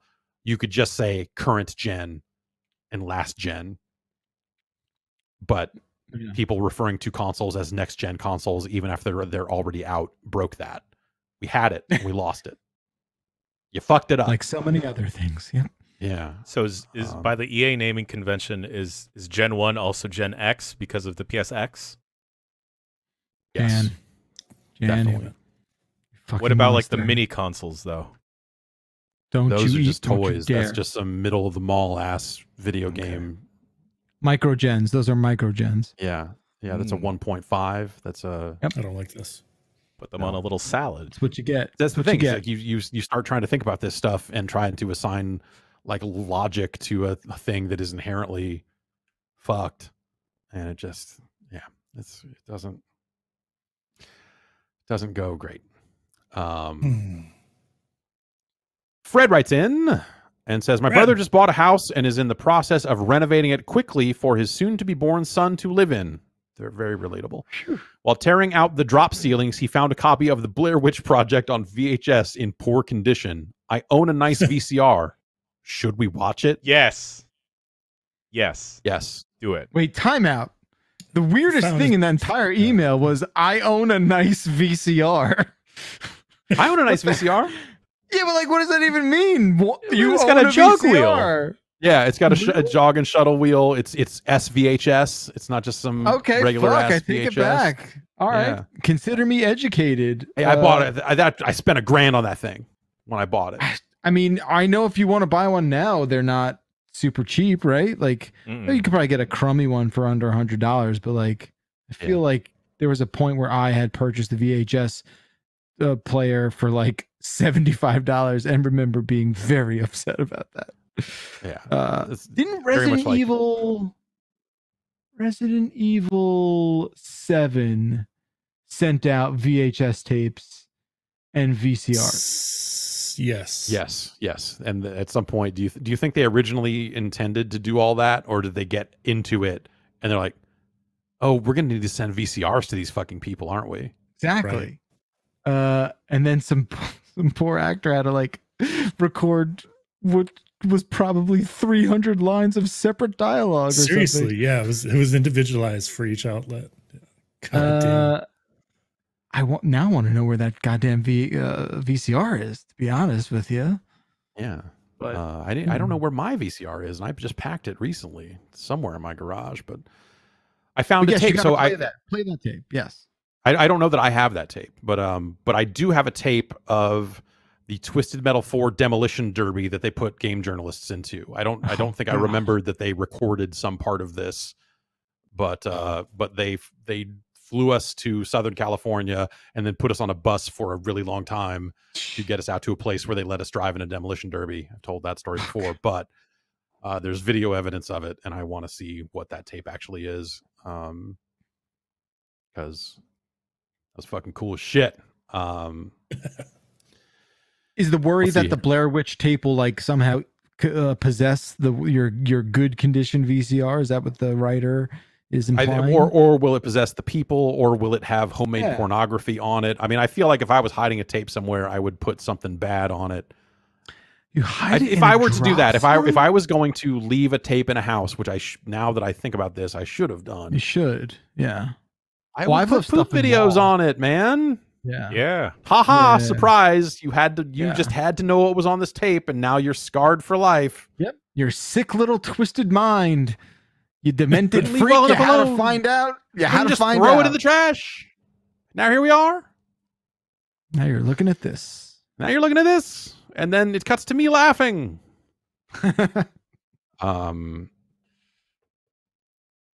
Sorry, what was I talking about? Anyway, Jeff McAlar, this question is for you from Joe. All right. What's up, Joe? What is the most amount of effort you would go through to procure a beer you really want? And there's a story. Oh, okay. Go ahead. Okay. Next month, I will drive for 2 hours to an abbey in Belgium to get 2 crates of Westvleteren 12 and then drive 2 hours back home. It is the first time I do this, and I'm already wondering why I'm prepared to go through this much trouble. The beer can only be ordered for 1 hour every month, and this month they ran out of stock after 20 minutes. I mean, I get it. Like, whenever I drive to Brooklyn to pick up a few cases of other half, it's not 2 hours, but it's like 90 minutes back and forth. So I get it. Yeah. I don't think it's that crazy to drive that, but I mean, 4 hours total is approaching insanity, I guess. Like, I know people who will do way more than that. I guess the craziest thing that I do is just overpay. Like, I will just overpay third-party prices to get the thing, so I don't have to be the schmuck that's driving 4 hours back and forth. But like, I will be passing a very popular brewery on vacation next week, and it's going to be like a big detour because you get there, then you wait in line, and you got to like fill out a little card and go through the whole sort of thing. Yeah, it's good. I get it. I'm not above it. I'm not shaming this person either. It sounds pretty neat. I'm curious what kind of beer it is specifically. It's Westvleteren 12. Okay, I gotta do a little research and see what that is. But that's cool. An L after it, which you just don't see all that often. No, you don't. Oh, I saw. Okay, now I see. Oh. Okay, now I know. I think it's Trappist beer. Trappist beer is like monk beer. Cool. Like Buckfast. No, it's way cooler. No, it's like when I was in Belgium. When I was in Belgium, this was the jam. Like, everyone was like, "Yo, Trappist." You need some monk beer. Trapp's very hot. Yeah. Super. All right. Super hot. I stood in line for some sangria for about an hour one time. Wow. It was because Adam Carolla was there. He was promoting his own sangria called Mangria. Oh boy. Yeah, and I had a friend that was a huge fan of Adam Carolla, and he was signing bottles. So I stood in line and I got him a signed bottle of Mangria. Fuck. You're welcome, Ben Hansen. Oh, it was Ben. I occasionally have a friend that drives to Mexico. You occasionally have a friend? What? Oh, I have a friend that occasionally drives to Mexico. Got it. To procure a crate of Hennessy Pure White because it's only sold in Mexico. Oh. Huh. That seems interesting. I bet getting it across the border ain't fun. Anything's possible, baby. You son of a bitch. So true. I mean, when a Krispy Kreme opened in Union City, and it was the only Krispy Kreme in the area, and like we had never had Krispy Kreme before, we didn't know anything about it, and this was years after I used to actually be in Union City once a week, which was not a good life to live. But we decided that we were going to drive that distance to get donuts, and so we drove from Petaluma to Union City, which is, let's say, that's probably like an hour and a half at least, depending on traffic. It could be way worse. And we just got 3 dozen donuts and left. And I ate the dozen donuts in the back seat of the car on my way back. And by the time we got back, I felt bad. Jeff, you ate 12 donuts? Wait, was it a variety or just glaze? It was just glazed. Dude, for real? Like I'm not. I don't understand how you did that. This is a long time ago. If I had to, I don't think I could do it. Yeah, I gun to my head. No, I ate that. This was at the time when also once a week we were going to an all-you-can-eat pizza place, and eating them out of business. Yeah, slowly. Yeah, their whole thing was like, well, we'll make it up in beer, and we didn't get any beer. We got pitchers of fucking diet soda, and we would there would be weeks where I would eat 1.5 to 2 large pizzas, depending on if you're feeling it or not, baby. Really, depending on how fast you can fucking choke it down before your body catches up with you and says, "Fucking stop, dipshit." Well, that's the problem. Your body doesn't catch up with you. It's too late when that happens. Yeah, no, exactly. But yes, no, I just decided as we were just in the car on the way back, because again, it's an 1.5-hour fucking drive. I'm sitting back there with a dozen donuts. I'm like, well, guess I'll have another donut. Well, were you eating them one at a time? Or did you mush some together? Stack them. No, I did not mush anything together. I was just eating donuts. I was just eating donuts and having chocolate milk with it, if I remember. Oh, hell yeah. Nice. I'm not shaming you at all. I just don't. How old were you when you did this? Do you think I would have been in my 20s, late right? 20s. Yeah. Okay. Yeah, because that's the only decade where you can get away with that shit. I could do this. Yeah, I could do that. So hurry up, Jan. Time's running out. I got 2 months. Clock's ticking. Shit. That's when also the other takeaway was like, I don't think these donuts are all that great. But like when we got there was a fucking line at the drive-through.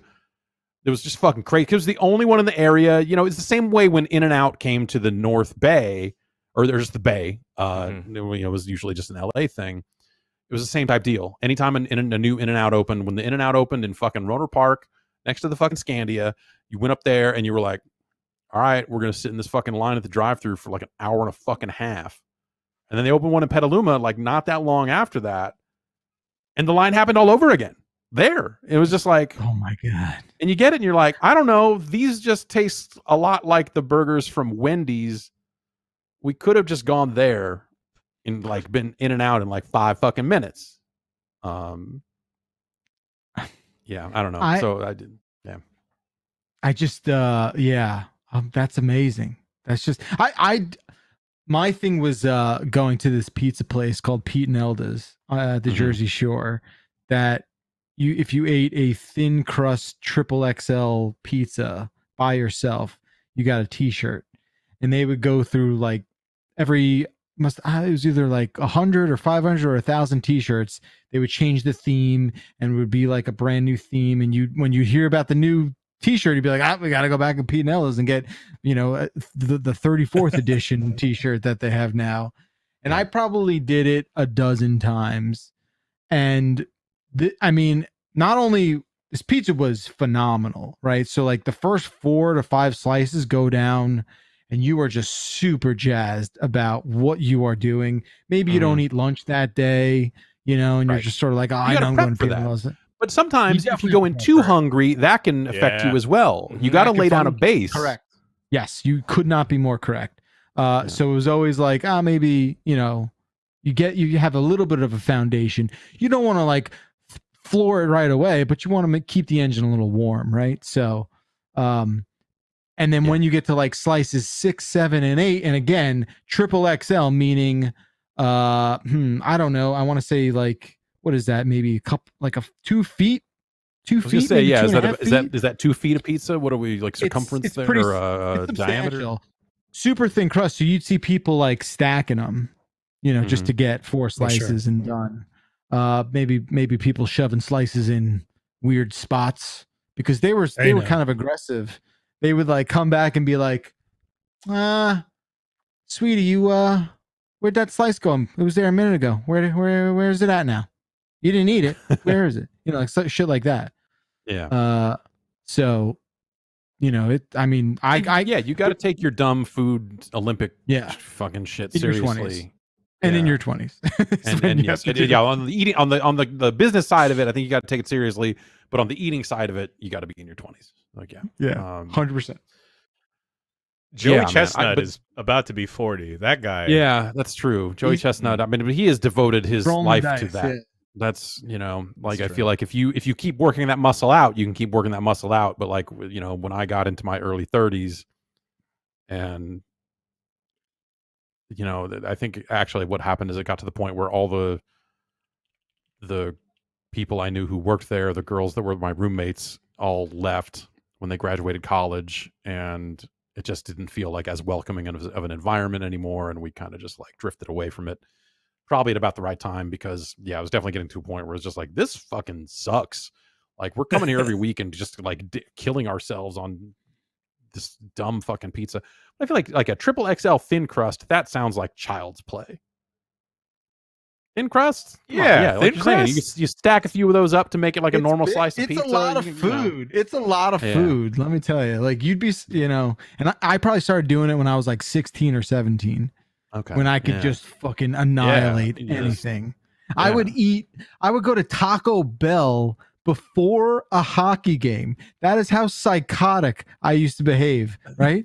I would eat like bacon cheeseburger burritos and Mexican pizzas and then be like, yo, let's skate for 2 hours. Yeah. And like, you gotta fuel up, man. That's exactly. So you could get away with some bullshit back then.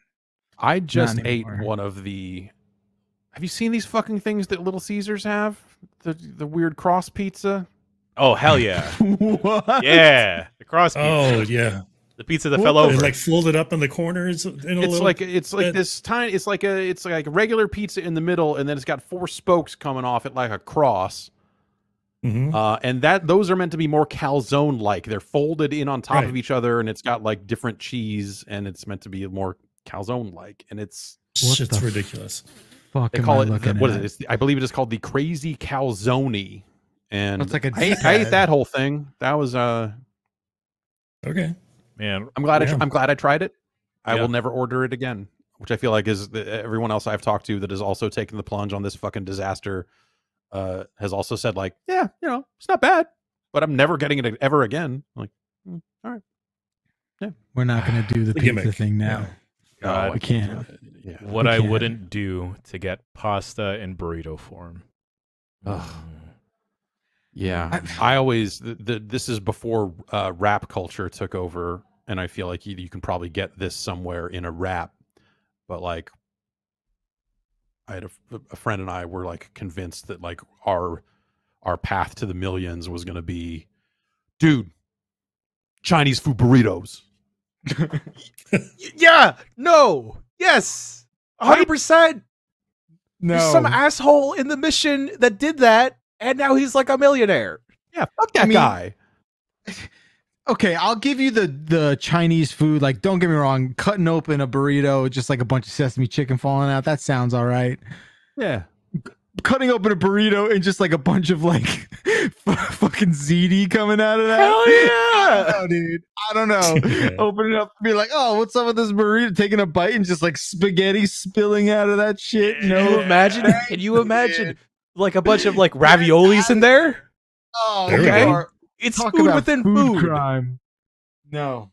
That was, I mean, the Ben Stahl, who used to work for GameSpot, him and Ryan were incredibly tight, and I believe Ben came up with it, but it was the Whopper burrito. They would go to Taco Bell and they would get a 7-layer burrito, and then they would go get a Whopper with cheese heavy all.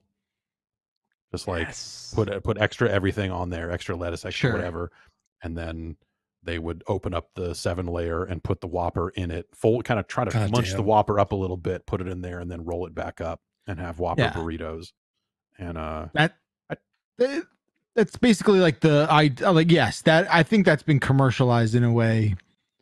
People got to the point where like in Jersey, like the grease trucks, the fat cats. You've heard of that? Oh, sure. Yeah. You know, that sounds like people were like, law.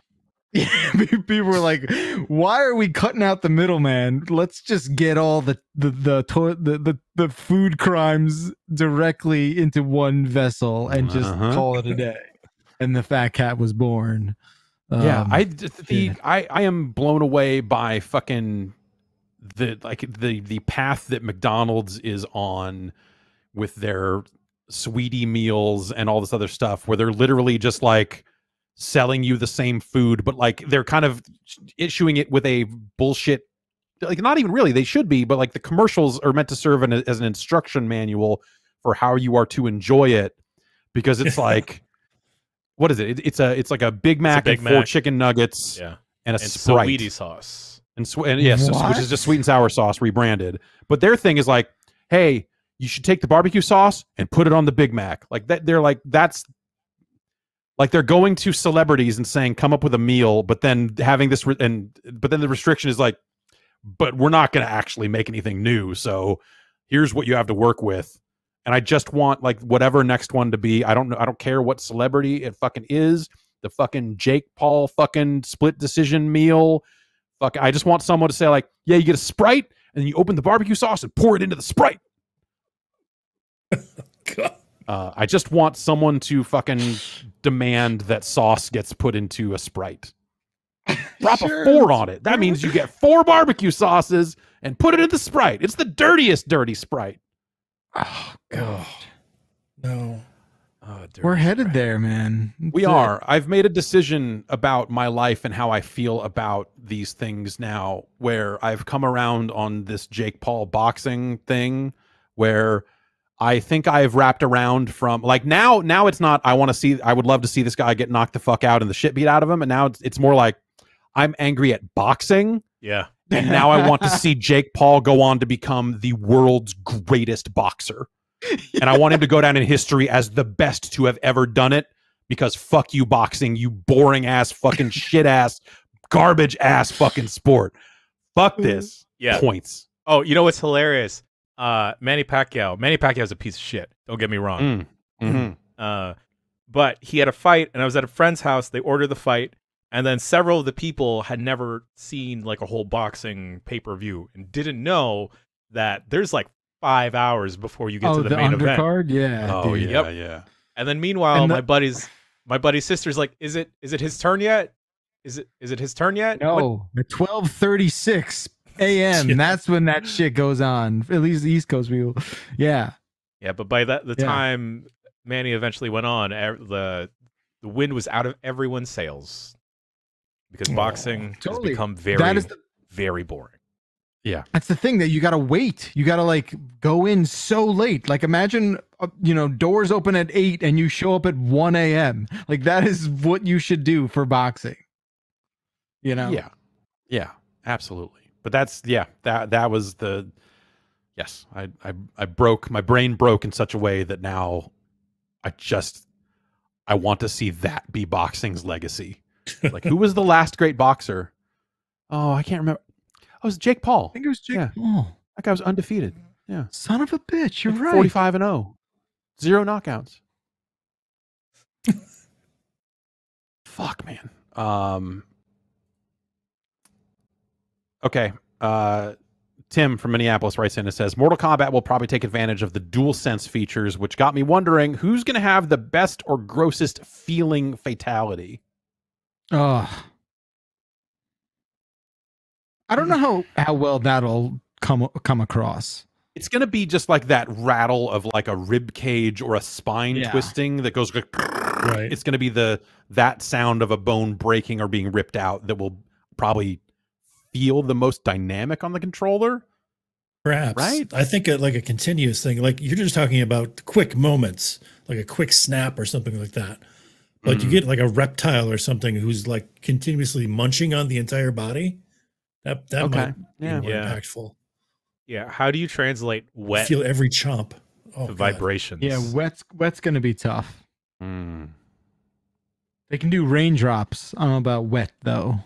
Wet Vibrations is my new mixtape, and please check it out. A reptile munching on someone, that could be good. And then it's like a different crunch every other bite. You really thought this through. Like,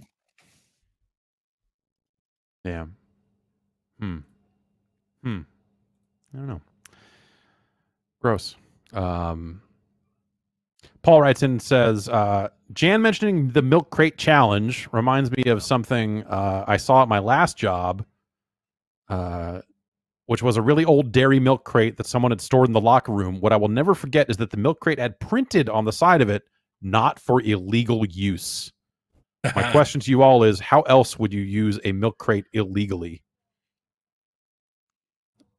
I feel like drug trafficking, deliberately spoiled milk. Yeah. What could that possibly mean? I'm sure there's like a very specific thing that refers to. Assault? I have a couple of mail, they're not milk crates, but they're like the mail bins, and those have printed on them like property of U.S. Postal Service for official use only. So I wonder if it's like, that probably depends on who owned that milk crate originally. Interesting. And what transporting other liquids besides milk? Is there a milk council? That's what it must be. It must be just the milk. Like if you're using this for non-milk agendas, if this milk is not pasteurized, you're prepare to go to jail. That's a crime too, right? Like, selling unpasteurized milk. I don't think that's a state by state thing, but that's You know, people out there wanting their fucking raw milk, and you're like, they want that raw ass milk.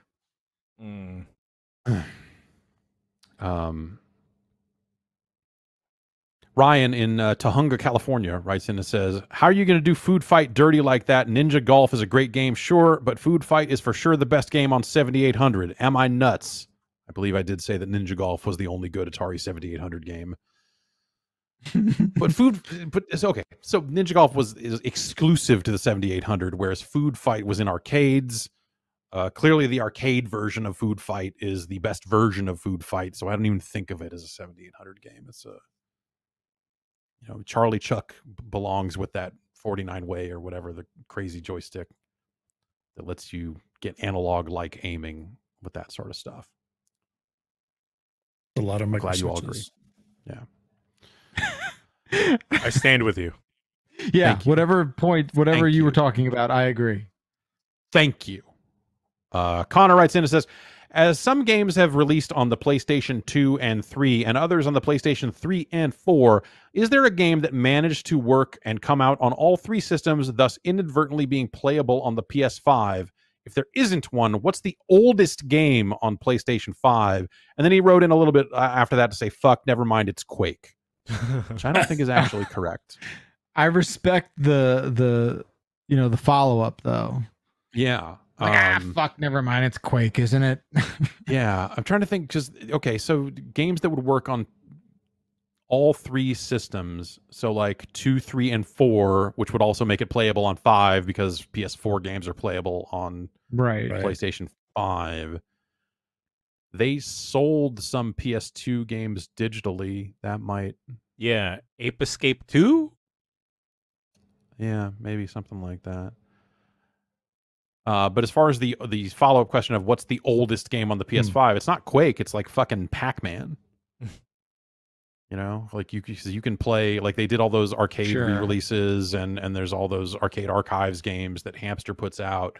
Like there is, there are games. I mean, Space Invaders is probably playable on that thing, and that would be the late 70s. So I'm going to go ahead and guess that it is a Space Invaders or a Pac-Man at that point. Okay. Let's get a couple more in here real quick. Darren in Toronto says, do you think there is a correlation between the popularity of a license and the quality of the pinball game made around it? I feel like we say the best tables for the best licenses. No, they don't. Yeah. I don't think there is really a relationship, as much as I personally would want that to be the case.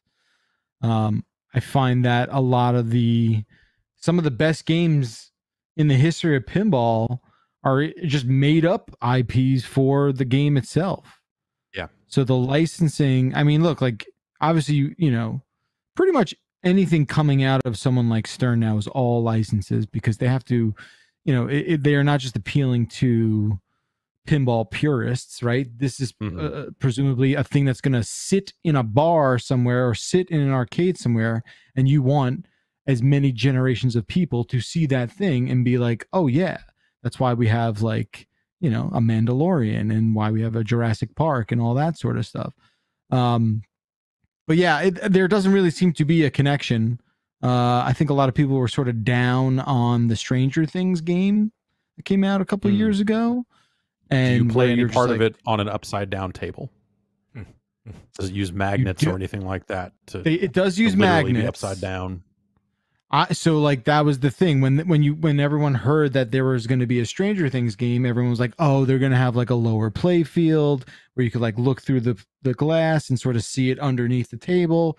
They didn't do any of that. The gimmick in that game was like the plant monster shooting it into its face.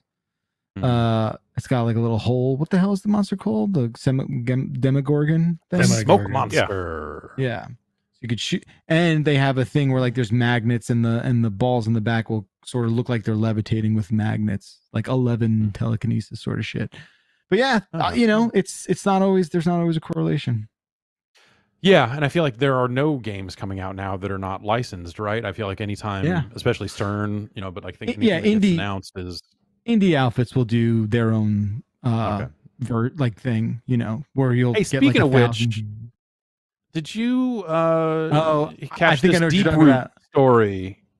No, I thought you were going to talk about the Ferris Bueller game. Oh, no, what? No. Well, there's a Ferris Bueller game? So someone made a mod of an existing game and did an unbelievable job recapturing like Ferris Bueller's Day Off, like down to the Ferrari, real replica gauges on the playfield and stuff like they just went all out. It's awesome. It really is awesome.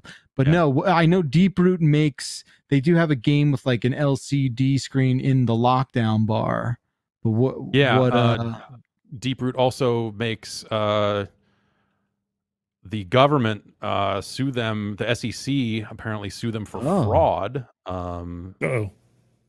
Come again? Claiming that, so I guess what has happened here? So the SEC has charged Deeproot Pinball and the founder, Robert Mueller, with a couple counts of fraud for investment schemes which were used to fund the company. It sounds like that there are funds that then are used to fund Deeproot, and Robert Mueller was in interviews saying that the company was self-funded, but it sounds like he has also maybe funded a wedding and a bunch of other stuff out of these other investment funds that he was potentially in charge of, along with his pinball dreams, and that perhaps Deeproot, maybe this story is about a week old, and so this is all still in motion, and there's going to be a jury trial apparently and all this other stuff.